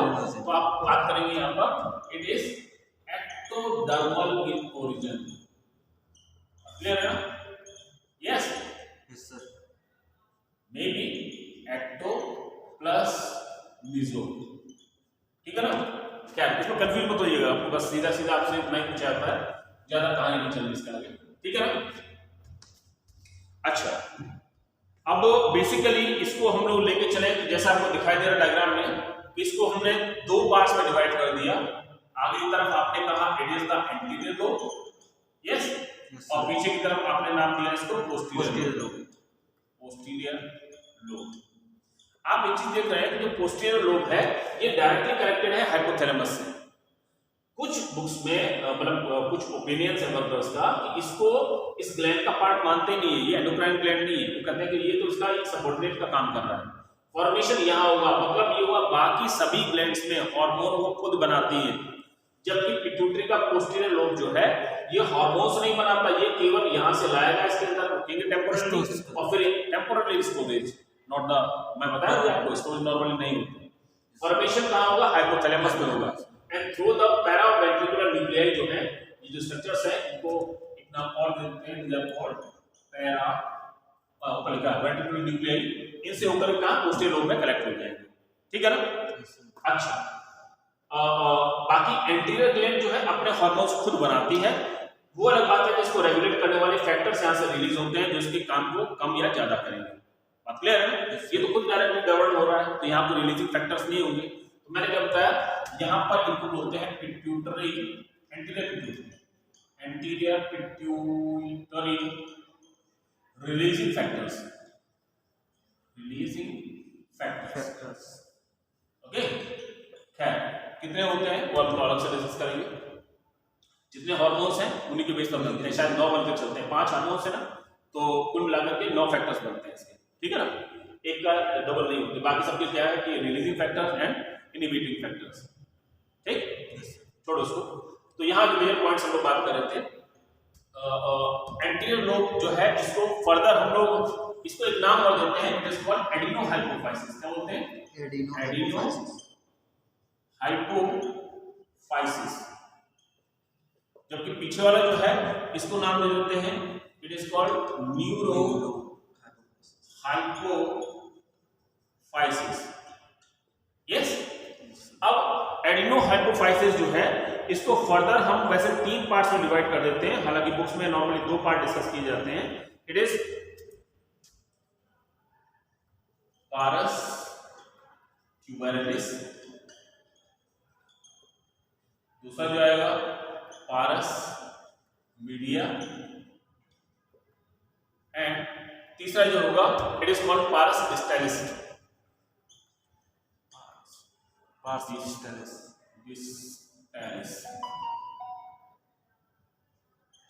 क्लियर है ना। होता यह है, जैसे मैं अभी बात कर रहा था कि नॉर्मली एम्ब्रियोनल स्टेज में क्या है, ये मीडिया अलग होता है, मिडिल वाला पोर्शन, क्लियर है ना। यस, इसका फॉर्मेशन थोड़ा अलग तरह का है, डिटेल नहीं जाना आपको, अब नहीं पूछते तो क्या करना है इसमें।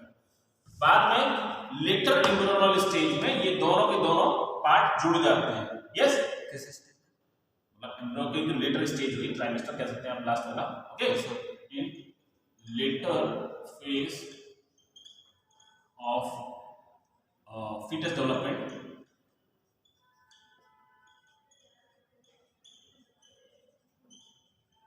यस, ये क्या होंगे, दोनों आपस में जुड़ जाएंगे। क्लियर हो गया। तो आपने बताया कि एंटीरियर लोब, जिसको एडिनोहाइपोफाइसिस नाम दिया था, इसको बेसिकली 3 पार्ट में डिवाइड किया हमने, पारस ट्यूबेरिलिस, पारस मीडिया एंड क्या है पारस डिस्टेंस।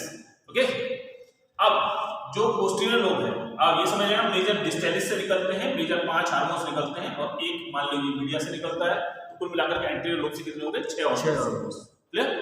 अच्छा, अभी बात कर रहे थे हम लोग न्यूरोहाइपोफाइसिस के बारे में। तो न्यूरोहाइपोफाइसिस को 2 पार्ट्स में डिवाइड कर देते हैं। एक होता है जिसे कहते हैं pars nervosa and neural stalk. It is pars nervosa और दूसरा जो है इसको कहते हैं neural stalk. Yes, neural stalk, इसका मतलब जो हमें डायग्राम में दिखाई दे रहा है, जिसको हम लोग इनफंडिबुलम भी कह देते हैं, या इसको कहते हैं इनफंडिबुलम, इसको कहते हैं इनफंडिबुला।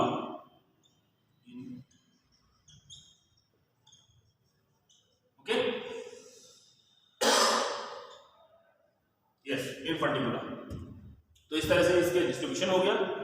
बाकी जैसे मैंने बताया था आपको कि यहाँ आपका जो नर्वोसा वाला पार्ट है, ये पीछे वाला, इसके अंदर नॉर्मली आपको क्या कहेंगे कि 2 हार्मोन से मतलब है। कुल मिलाकर के पिट्यूटरी के 6 और 2 8 हार्मोन्स होते हैं। क्लियर हो गया ना? अच्छा, कुछ और मेजर पॉइंट्स इससे रिलेटेड जो हमें यहाँ पर डिस्कस करना है। तो मैं जो बात कर रहा था आपको कि मास्टर ग्लैंड भी बोलते हैं इसको, क्योंकि अदर ग्लैंड्स के ऊपर नॉर्मली कंट्रोल कर रही है ना, but not actual master gland because of what, it is under the control of hypothalamus. ठीक है, तो आप उसे ये मास्टर ग्लैंड है तो उसको प्रिंसिपल ग्लैंड कह दीजिएगा। ठीक है, एनीहाउ छोड़िए, यहाँ बात करते हैं हम लोग। तो अभी इससे रिलेटेड जो हमने बात की कि स्मॉलेस्ट ग्लैंड है, साइज बताया था 1.3 सेंटीमीटर के आसपास होगा, स्मॉलेस्ट ग्लैंड है। स्फीनॉइड बोन के अंदर जो कैविटी बनी हुई है जिसको हम लोग कहते हैं सेला टर्सिका, उसके अंदर मिलेगी डिप्रेशन में। वेट मैंने बताया था कि मेल में छोटी होगी, फीमेल के अंदर बड़ी होगी। बाकी इसका जो साइज वगैरह है वो डिपेंड करता है upon the age, sex and the physiological stage. Okay, अच्छा, अभी आगे हम जो लेकर के चले, इसमें एक चीज और पूछा जाता है कि okay, it is being attached with the hypothalamus with the help of infundibulum, या इसको न्यूरल स्टॉक भी कहते हैं, जैसे नीचे दिखाई दे रहा है। Clear?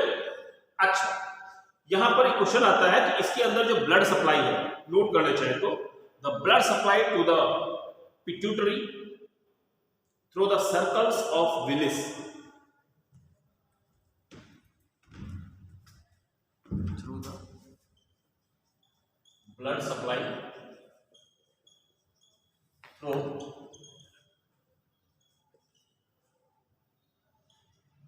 circles of Willis. Yes? Yes? Yes sir. अब इसके बेस पर अब एक जरूरी चीज, मैं आपको जब सर्कुलेटरी सिस्टम बता रहा था तो आपको 3 तरह के पोर्टल सिस्टम बताए थे, जिसमें हमने कहा था एक हेपेटिक पोर्टल सिस्टम, जैसे मैंने बताया कि डाइजेस्टिव ट्रैक्ट में इंटेस्टाइन से फूड को एब्जॉर्ब करेगा और वहां से लेकर के कहां जाएगा, पहले लिवर के पास जाएगा, फिर आगे की तरफ प्रोसेस होता रहेगा। क्लियर? दूसरा मैंने बताया था कि ह्यूमन बींग्स में नॉर्मली नहीं मिलता, मैमल्स में, मैमल्स से पहले हम लोग बात करें थोड़ा सा रेप्टाइल्स में, और मेजरली एम्फीबिया वगैरह में जो मिलता है, that is renal portal system, renal portal system. Clear? और तीसरा जो बताया था मैंने आपको, यहां बताया था it is called hypophyseal portal system. Yes, ये सर्कल ऑफ विलिस के थ्रू जो है इस तरह का सिस्टम बन जाता है, यानी यहां से क्या होगा, ब्लड जो है हाइपोथैलेमस से पिट्यूटरी में इजीली होकर वापस जाएगा, है ना, वाया द हाइपोथैलेमस। इसको आप ऐसे भी कह सकते हैं, it is hypothalamus pituitary portal system. Clear है? Yes sir. चलिए, अब इससे रिलेटेड कुछ और पॉइंट्स भी आप चाहें तो, हाँ यस, मैं आपको बता रहा था कि इसमें क्या रहता है कि ये जो इसका पोस्टीरियर पोर्शन है, ये ब्रेन के इनलार्जमेंट से बढ़ेगा।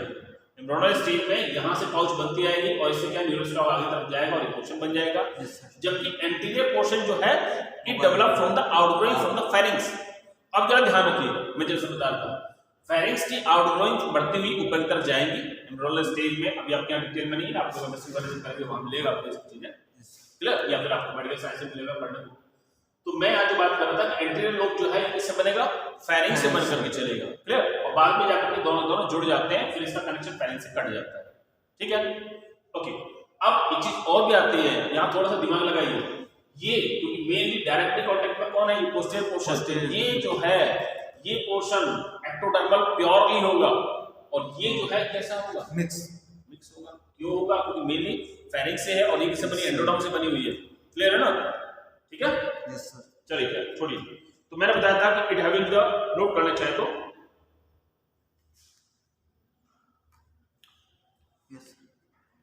it having dual origin, major portion from the ectoderm while mild portion of anterior lobe from the endoderm.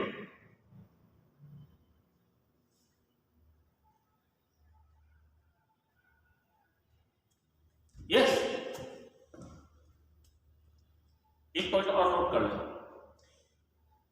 the anterior portion develop as outgrowth from the wall of pharynx, roof of pharynx.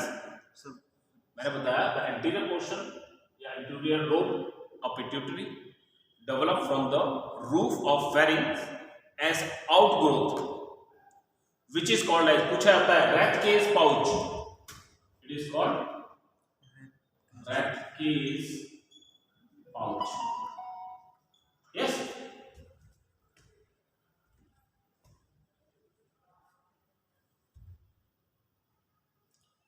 And this joins with infundibulum and disconnect from pharynx.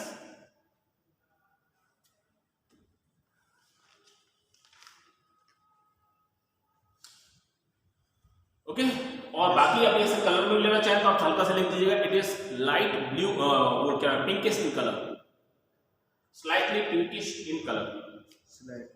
Okay, हल्की से गुलाबी रंग की होती है। चलिए जी, अभी इसके हार्मोन्स को जहां तक लेकर के चले तो हम बात करते हैं कि hormones from the anterior lobes.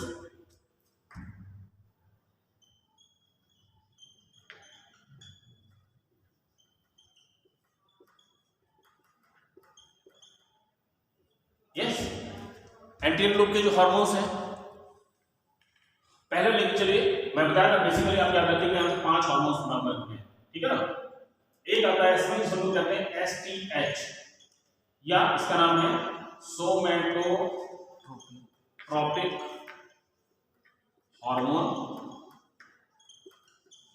या इसको सोमैटोस्टैटिन बोल देते हैं।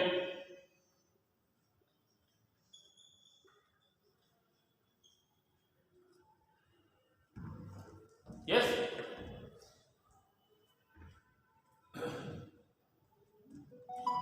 मैं अभी जैसे बात कर रहा था कि anterior lobe, middle lobe and posterior lobe, ऐसा है ना। यस एंटीरियर लोब से 5 याद रखने आपने, इससे 1 और इससे 2। 5 में आपका STH, then TSH, then ACTH, हाँ, इसको हम लोग GH बोल देते हैं, गोनाडोट्रोपिक हार्मोन, या वो बोलते हैं FSH। इसको बेसिकली आप चाहें तो FSH करके कह सकते हैं, हाँ। Yes sir. ठीक है ना। Yes sir. और इसके अलावा 1 2 3 4 और एक बनता है आपका MSH, नहीं MSH तो मिडिल से बनेगा। Yes sir. MSH अरे जो होता है मेमोट्रोपिक हार्मोन, मेमोट्रोपिक या लैक्टोजेनिक हार्मोन जो हुआ, फीमेल इंस्टिंक्ट जो देता है, क्या बोलते हैं उसको, प्रोलैक्टिन। ओके, हाँ, prolactin, it is prolactin. Yes yes sir. और बाकी पोस्टीरियर लोब से हम लोग बात कर रहे थे, कौन सा, एक तो ADH हो जाएगा आपका, और दूसरा कौन सा हो जाएगा, ऑक्सीटोसिन। ठीक है, तो पहले हम जो लेकर चले, it is about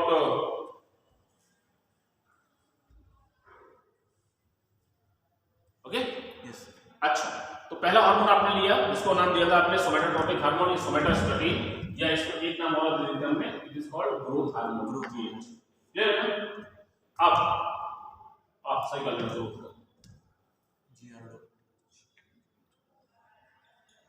growth hormone. अच्छा, तो ग्रोथ हार्मोन से रिलेटेड आप पॉइंट्स लेकर के चलते हैं। इसको एक और ना, इसको HGH, हाँ बोलो सर, ये ऑक्सीटोसिन है सर। हाँ, ओके, यस। तो मैंने बताया कि जो ग्रोथ हार्मोन है, इसको STH या HGH भी बोल देते हैं। HGH मतलब ह्यूमन ग्रोथ हार्मोन करते हुए, ओके। इसके अलावा इसमें जो है अब इसके मतलब समझ लीजिएगा, it is responsible for the systematic and symmetrical growth of the body. Clear? मतलब आड़ी तिरछी ग्रोथ हो गई कि एक तरफ से ज्यादा होगी बॉडी के पोर्शन में, एक तरफ से कम होगी तो वो सिमेट्रिकल नहीं हो पाई। यस, एसिमेट्रिकल हो जाएगी। क्लियर? तो symmetrical and the systematic growth of the body. दूसरा बात करता है कि catabolism of the amino acid, यानी कि अमीनो एसिड्स के सिंथेसिस को लेकर के प्रोटीन का फॉर्मेशन में हेल्प करेगा। ठीक है ना? तीसरा जो हम लोग बात करेंगे, ये बोन की ग्रोथ बढ़ाता है, और पर्टिकुलरली बोन की ग्रोथ का मतलब किससे? अपेंडिकुलर बोन से है, उनसे रिलेटेड ज्यादा है ना? बाकी बोन से भी रिलेटेड है, लेकिन मेजर पोर्शन जो है इसका अपेंडिकुलर बोन से। इसके अलावा लेके चलते हैं कुछ एनिमल्स के इसमें it having the diabetogenic factors. Diabetogenic का मतलब क्या हुआ कि ये ग्लाइकोनियोजेनेसिस को प्रमोट करेगा। ठीक है ना? ग्लाइकोनियोजेनेसिस। तो in case of the adult carnivores it is diabetogenic in nature. बाकी यहां क्या होगा, डायबिटोजेनिक है, बेसिकली क्या होगा कि ये इंसुलिन के इफेक्ट को न्यूट्रलाइज कर देगा। तो समझ लग क्या मतलब हुआ? देखिए इनिशियली क्या है, जब ग्रोथ हो रही है तो ग्रोथ हो रही है तो जाकर के पहले क्या करेगा, आपका जो पैनक्रियाज है उसकी जो बीटा सेल्स हैं उनको स्टिमुलेट करेगा कि भाई इंसुलिन बनाओ और इंसुलिन बनाओ और इंसुलिन बनाओ, क्योंकि बॉडी की रिक्वायरमेंट ज्यादा है। बात क्लियर है ना? अब उन्होंने क्या हुआ, इंसुलिन बनाना शुरू कर दिया हैबिचुअली। अब जैसे जैसे एज बढ़ेगी इसका काम कम होना शुरू हो गया, इसका जो लेवल है वो कम हो जाएगा। यस, अब उस समय जब ये इंसुलिन को प्रमोट कर रहा है तो इसका मतलब क्या हुआ, वहां पर ब्लड के अंदर ग्लूकोज का लेवल बढ़ जाएगा, है ना? इसीलिए इसको बोला डायबिटोजेनिक हो गया। दूसरी एक और बात समझना, डायबिटोजेनिक कैसे हुआ कि इंसुलिन ने तो अपना काम करना तेज कर दिया, लेकिन बाद में क्या हुआ, एसटीएच जो उसको अब तक रिटार्ड कर रहा था, उसको कंज्यूम कर रहा था, वो हो नहीं पाया। मेरी बात क्लियर है ना? तो उस कंडीशन में क्या होगा, ये डायबिटोजेनिक होगा, यानी कि डायबिटीज को प्रमोट करेगा, डायबिटीज होने के केसेस को बढ़ा देगा। So it is diabetogenic in case of adults. Yes, it neutralize the action of insulin. Clear? Yes sir. इसी में आप चाहे नोट कर लीजिएगा, neutralize the action of insulin and promote diabetes. अच्छा, बाकी अभी जैसे मैंने आपको बताया था कि हम लोग बोल रहे हैं कि इसकी नेचर जो हो जाएगी कैसे होगी, प्रोटियोजेनिक नेचर हो जाएगी, प्रोटीनिशियस। प्रोटियोजेनिक नेचर का मतलब ये हुआ कि ये ग्रोथ को प्रमोट करेगा, ज्यादा प्रोटीन्स बन रही है, अमीनो एसिड्स को जोड़ रहा है, आपस में प्रोटीन्स बना रहा है, तो प्रोटीन का फॉर्मेशन बढ़ गया, तो क्या होगा, ये प्रोटीन का फॉर्मेशन तो बढ़ाएगा और उसका ब्रेकडाउन जो है उसको रोकेगा। क्लियर है ना? तो इसमें लिख लीजिएगा proteogenic in nature, so promote growth, so it is an anabolic hormone, but ये मेटाबॉलिज्म, एनाबॉलिज्म और कैटाबॉलिज्म दो तरह के, तो इट इज एनाबॉलिक हार्मोन। इसके अलावा लेके चले कि यहां पर देखिए, अब यहां पर आता है क्वेश्चन कि it is slightly for lactation. Clear ना? यस, मतलब इसका जो रोल है एक माइनर रोल है कहां, लैक्टेशन के दौर में भी। बाकी मेजर जो है लैक्टोजेनिक हार्मोन जो होते हैं वो करेंगे, प्रोलैक्टिन वगैरह। क्लियर? मैं बताया भी आपको कि ये लैक्टेशन में रोल प्ले करेगा क्योंकि ये प्रोटीन सिंथेसिस को प्रमोट कर रहा है। ठीक है ना? तो कैसीन प्रोटीन वगैरह जो भी बनी है वो बनेगी।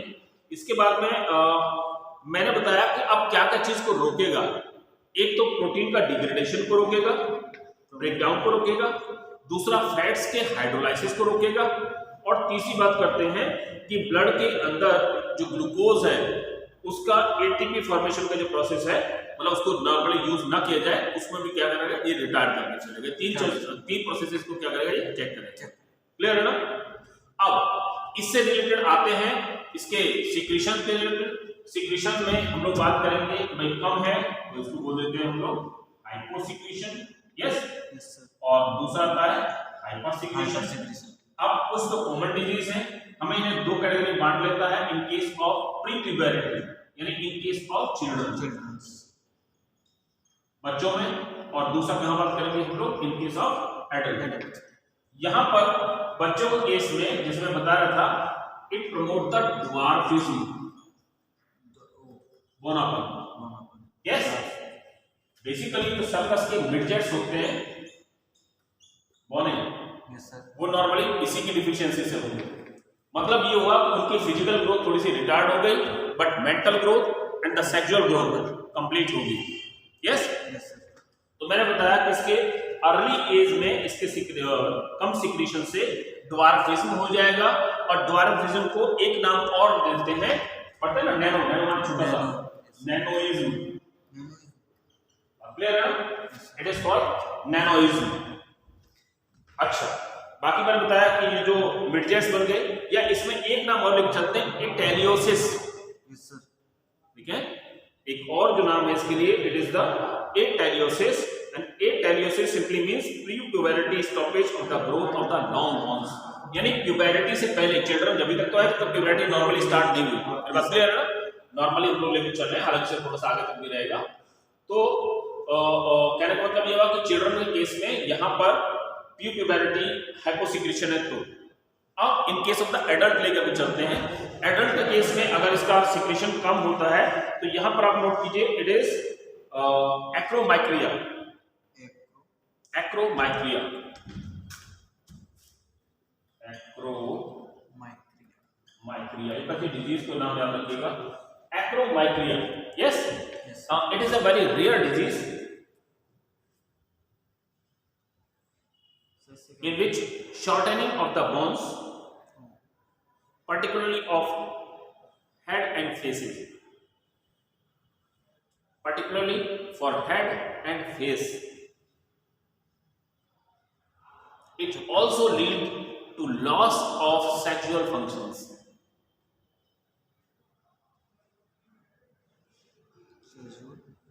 function क्लियर है ना? अब आप ऐसा भी कर सकते हैं, एक और से नाम सुनेंगे आप लोग, साइमंड डिजीज। साइमंड डिजीज जिसमें नॉर्मली क्या हुआ कि यंग एज में ही बुढ़ापा सा आना शुरू हो जाएगा, स्किन वगैरह जो है काफी, ठीक है।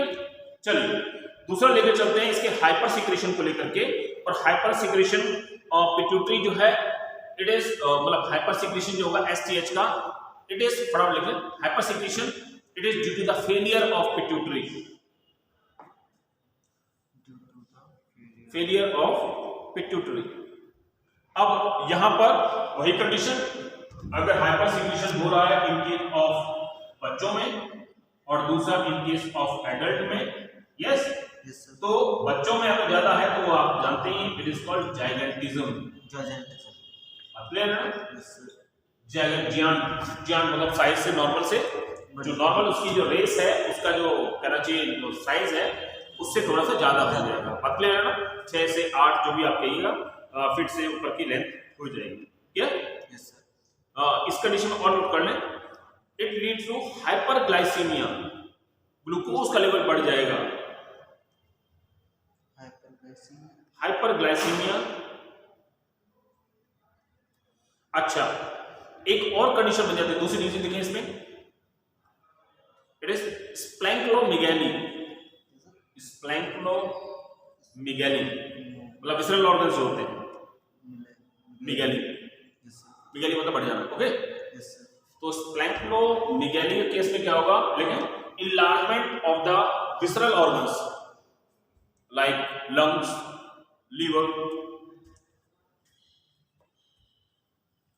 Enlargement of visceral organs. Okay, अच्छा, तो 2 डिजीज हमने बच्चों में बात की। अब वही एडल्ट के केस में लेके चलते हैं। लीजिए, इन एडल्ट्स इसको हम लोग बोलते हैं एक्रोमीगैली, इट इज कॉल्ड एक्रोमीगैली। बेसिकली क्या होगा, देखिए एडल्ट्स हैं, अब उनमें क्या अपेंडिकुलर बोन्स तो ज्यादा लंबी होती नहीं, यस, अपेंडिकुलर बोन्स जब लंबी नहीं होंगी तो उस कंडीशन में क्या होगा, उनका विड्थ बढ़ना शुरू हो जाएगी, तो चेहरा की चौड़ाई ज्यादा बढ़ जाएगी। यस, नोट कर लें, gorilla like face and stature, gorilla like face. और दूसरा क्या होगा, हाथ पैरों की जो बोन्स लंबी हो गई है उनमें क्या है, कर्वेचर आना शुरू हो जाएगा। लिख लें, कर्वेचर इन द, फटाफट लिखें, curvature in the limb bones.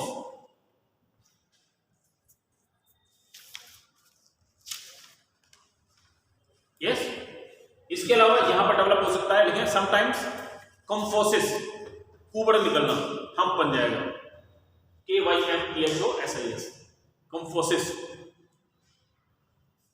Yes, तो लिख लें, हम फॉर्मेशन, कुबड़ बनना। बात क्लियर है ना? Yes sir. अच्छा,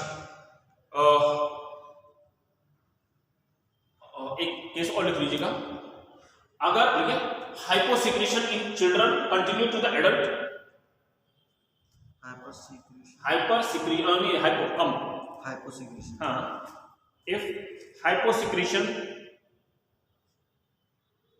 नहीं I am sorry, hyper, sorry सही कर लो इसको, hyper secretion is continue from children to adult, then both gigantism and acromegaly, दोनों का आंसर आएगा। Clear? Continue to the adult, then it lead to both gigantism and acromegaly. Okay, चलिए, तो इस तरह से हम लोग यहाँ पर डिस्कस किए अबाउट द एसटीएच के बारे में, काफी इंपोर्टेंट है। दूसरा जो आता है आपका थायराइड ग्लैंड आती है, तो यानी उससे रिलेटेड कौन सा होगा? टीएसएच होगा। टीएसएच में आपको मालूम नहीं है, कम निकलेगा तो हाइपोथायरॉयडिज्म, ज्यादा निकलेगा तो हाइपरथायरॉयडिज्म। डिटेल में हम लोग थायराइड में पढ़ेंगे। तीसरा जो आता है फटाफट लेते चलिए, तीसरा जो आएगा एसीटीएच। अब वैसे तो नाम से क्लियर है, अब ये एसीटीएच एड्रिनल ग्लैंड पे काम नहीं करेगा, it acts over the adrenal cortex. इसका मतलब एड्रिनल के कॉर्टेक्स पार्ट से, ठीक है ना?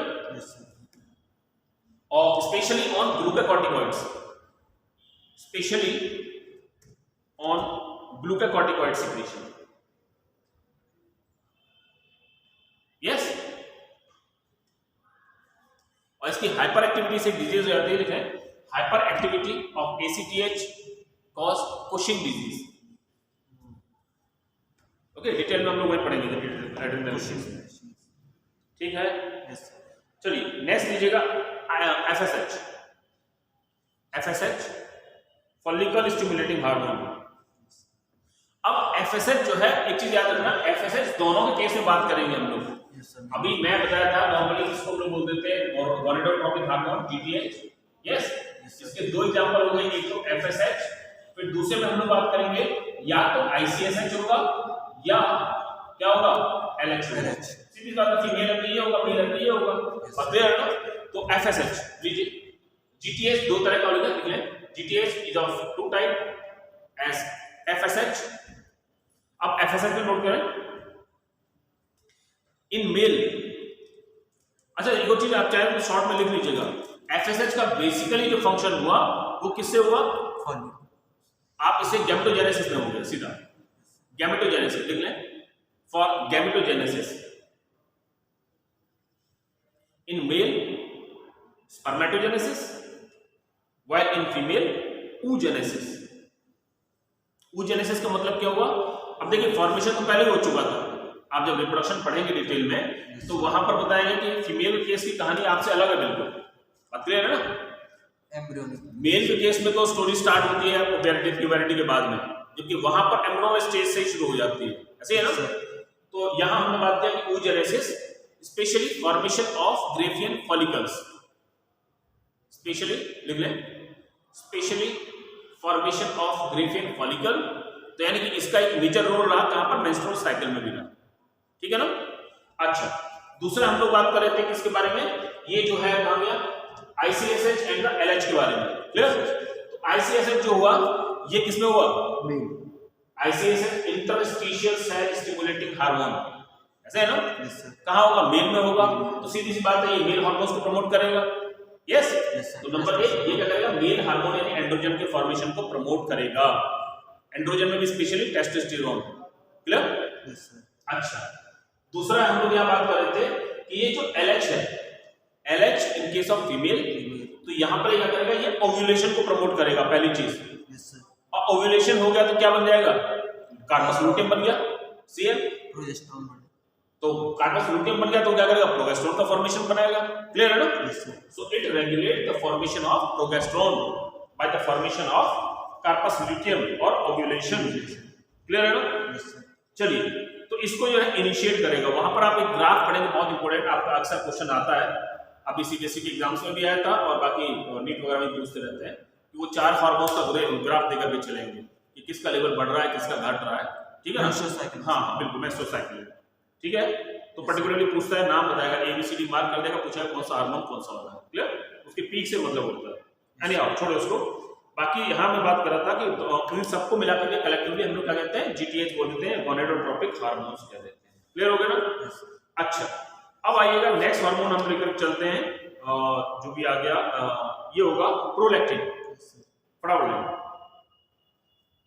प्रोलैक्टिन नाम से पता लग रहा है लैक्टेशन से पहले जो बनकर चला। यस सर, तो लीजिए प्रोलैक्टिन, या इसको PRL भी बोलते हैं या इसको LTH भी बोलते हैं, ल्यूटियोट्रोपिक हार्मोन। बहुत इंपॉर्टेंट, ल्यूटियोट्रोपिक हार्मोन। ल्यूटियोट्रोपिक इसलिए क्योंकि अगर प्रोलैक्टिन का लेवल कम हो गया तो ही कार्पस ल्यूटियम, मतलब कार्पस ल्यूटियम बना रहेगा मेन चीज से, क्लियर है ना? तो लिखें, इट इज फॉर परसिस्टेंट, मतलब परसिस्टेंट नहीं, इसको कंटिन्यूएशन ऑफ कार्पस ल्यूटियम, ठीक है ना? इसको मेमोट्रोपिक हार्मोन भी बोलते हैं। मेमोट्रोपिक मतलब मेमोरी ग्लैंड्स वगैरह से रिलेटेड हो गया sir, for continuation continuation of corpus luteum, CL, okay. और नेक्स्ट नोट कर लें, it is called as the mammotropic hormone. Yes, इसको हम लोग कह देते हैं कि लैक्टोजेनिक हार्मोन, लैक्टेशन से रिलेटेड है, क्लियर। इसके अलावा यहां लेकर चलेंगे कि इसको हम एक और कह सकते हैं कि नेक्स्ट टाइम नोट कर लें, it is for maternal instinct, maternal instinct in case of female, okay. Maternal instinct का मतलब ये हुआ कि जो केयरिंग नेचर हुई, बात क्लियर है ना? आपने देखा ना कि मम्मी है तो शायद आराम से डांटती होगी, खाली हल्ला ज्यादा मचाते होंगे, और पिताजी तो शायद नीचे से जूता उठा लेते होंगे, अग्रेसिव नेचर रहती है। बताएंगे आपको यहाँ पे हार्मोनल कंट्रोल कैसे होकर चल रहा है, ठीक है ना? तो maternal instinct in case of human as well as in case of other animals, बात क्लियर है ना? जितने भी एनिमल्स हैं उन सब के केस में एक मैटरनल इंस्टिंक्ट जो बच्चे के अपने बच्चों के लिए जो केयरिंग नेचर बनी, या हम बात करते हैं जैसे नीडिफोकस नेचर जो बनी, मतलब घोंसला वगैरह बिल्डअप करने की जो नेचर है, क्लियर है ना? बर्ड्स में वो भी इसी की वजह से, ओके। हार्मोनल इफेक्ट से अपने आप ही सीजन आते ही वो नेस्ट बिल्डिंग करना शुरू कर देगा। यस, तो मैंने क्या बताया कि मैटरनल इंस्टिंक्ट जो है that is also due to this lactogenic hormone या प्रोलैक्टिन। और इसके लिए नोट कर लें, it is called jack of all the trades, all the trades, हरफनमौला, बहुत सारे काम कर रहा है। It is called jack of all the trades by Nicol and Bern, नाम है साइंटिस्ट के, निकोल NICOL एंड बर्न, हाँ बर्न चला BERN, ओके। चलिए मैं बताया था अभी आपको, अच्छा हाँ यहाँ पर एक और चीज बताया आपको कि ये कार्पस ल्यूटियम के मेंटेनेंस के लिए जरूरी है, बात क्लियर है ना? और जब तक ये इसका कार्पस ल्यूटियम बना रहेगा, यानी लैक्टेशन होता रहेगा, तब तक नई फॉलिकल का फॉर्मेशन नहीं होगा, बात क्लियर है ना? तो इसका मतलब प्रेगनेंसी भी नहीं होगा। प्रमोट प्रेगनेंसी, वो प्रमोट कैसे कर देगा? स्टॉप कर देगा, रेगुलेट। यस, नोट करें, it is essential for normal lactation, production and secretion of milk, ठीक है ना? Yes sir. और नेक्स्ट देखिए, चेक द मेंस्ट्रुअल साइकिल और reproductive cycle as it inhibit the follicle formation, नई फॉलिकल का फॉर्मेशन जो है उसको ये रोक देगा, clear?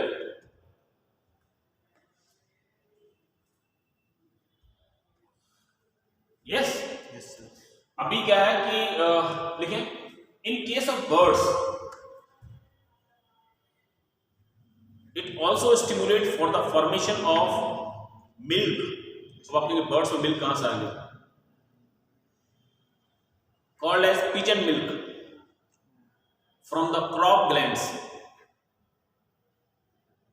From the crop glands, बताया ना क्रॉप होता है गिजॉट जैसे बनता है, तो उस वाले question, crop glands in both male and female, बात क्लियर है ना? बर्ड्स में जो पिजन मिल्क हम लोग बात करें सिक्रीशन होता है, और खाली पिजन से मतलब नहीं है, मोस्ट ऑफ द बर्ड्स के केस में है, दोनों में होगा, मेल में भी और फीमेल में भी होगा, बात क्लियर है ना? जिसको छोटे बच्चों में आपने देखा कुछ दाना वाना मुंह में नहीं होता, लेकिन फिर भी वो जबरदस्ती अपनी चोंच को जो छोटे छोटे चिक्स वगैरह हैं उसके मुंह में डालते रहेगी, तो नॉर्मली अंदर से सिक्रेशंस होते हैं, उस सिक्रेशन को उसको फीड करेगा। क्लियर? चलिए 2-3 पॉइंट्स और नोट करने। It also have role in osmoregulation. आगे कैसा अभी नहीं? अच्छा आगे मैं कंप्लीट करो। Role in osmoregulation, also having role in growth and development. Clear है ना? And development. तो हमने कुछ मेजर हार्मोन्स थे अबाउट द एंटीरियर पिट्यूटरी, वो यहाँ पर डिस्कस किया। ओके, कल जो है हम लोग शुरू करेंगे कि जो मिडिल लोब से जो मेलिग्नोसाइट स्टिमुलेटिंग हार्मोन वगैरह जो है एमएसएच, और पोस्टीरियर लोब के जो हार्मोन्स हैं उनको लेंगे। यस, और बाकी अदर ग्लैंड्स जो है उनको भी लेकर चलेंगे। So I hope you enjoy the lecture. बंद करो मेहंदी कर लोगे? Yes sir.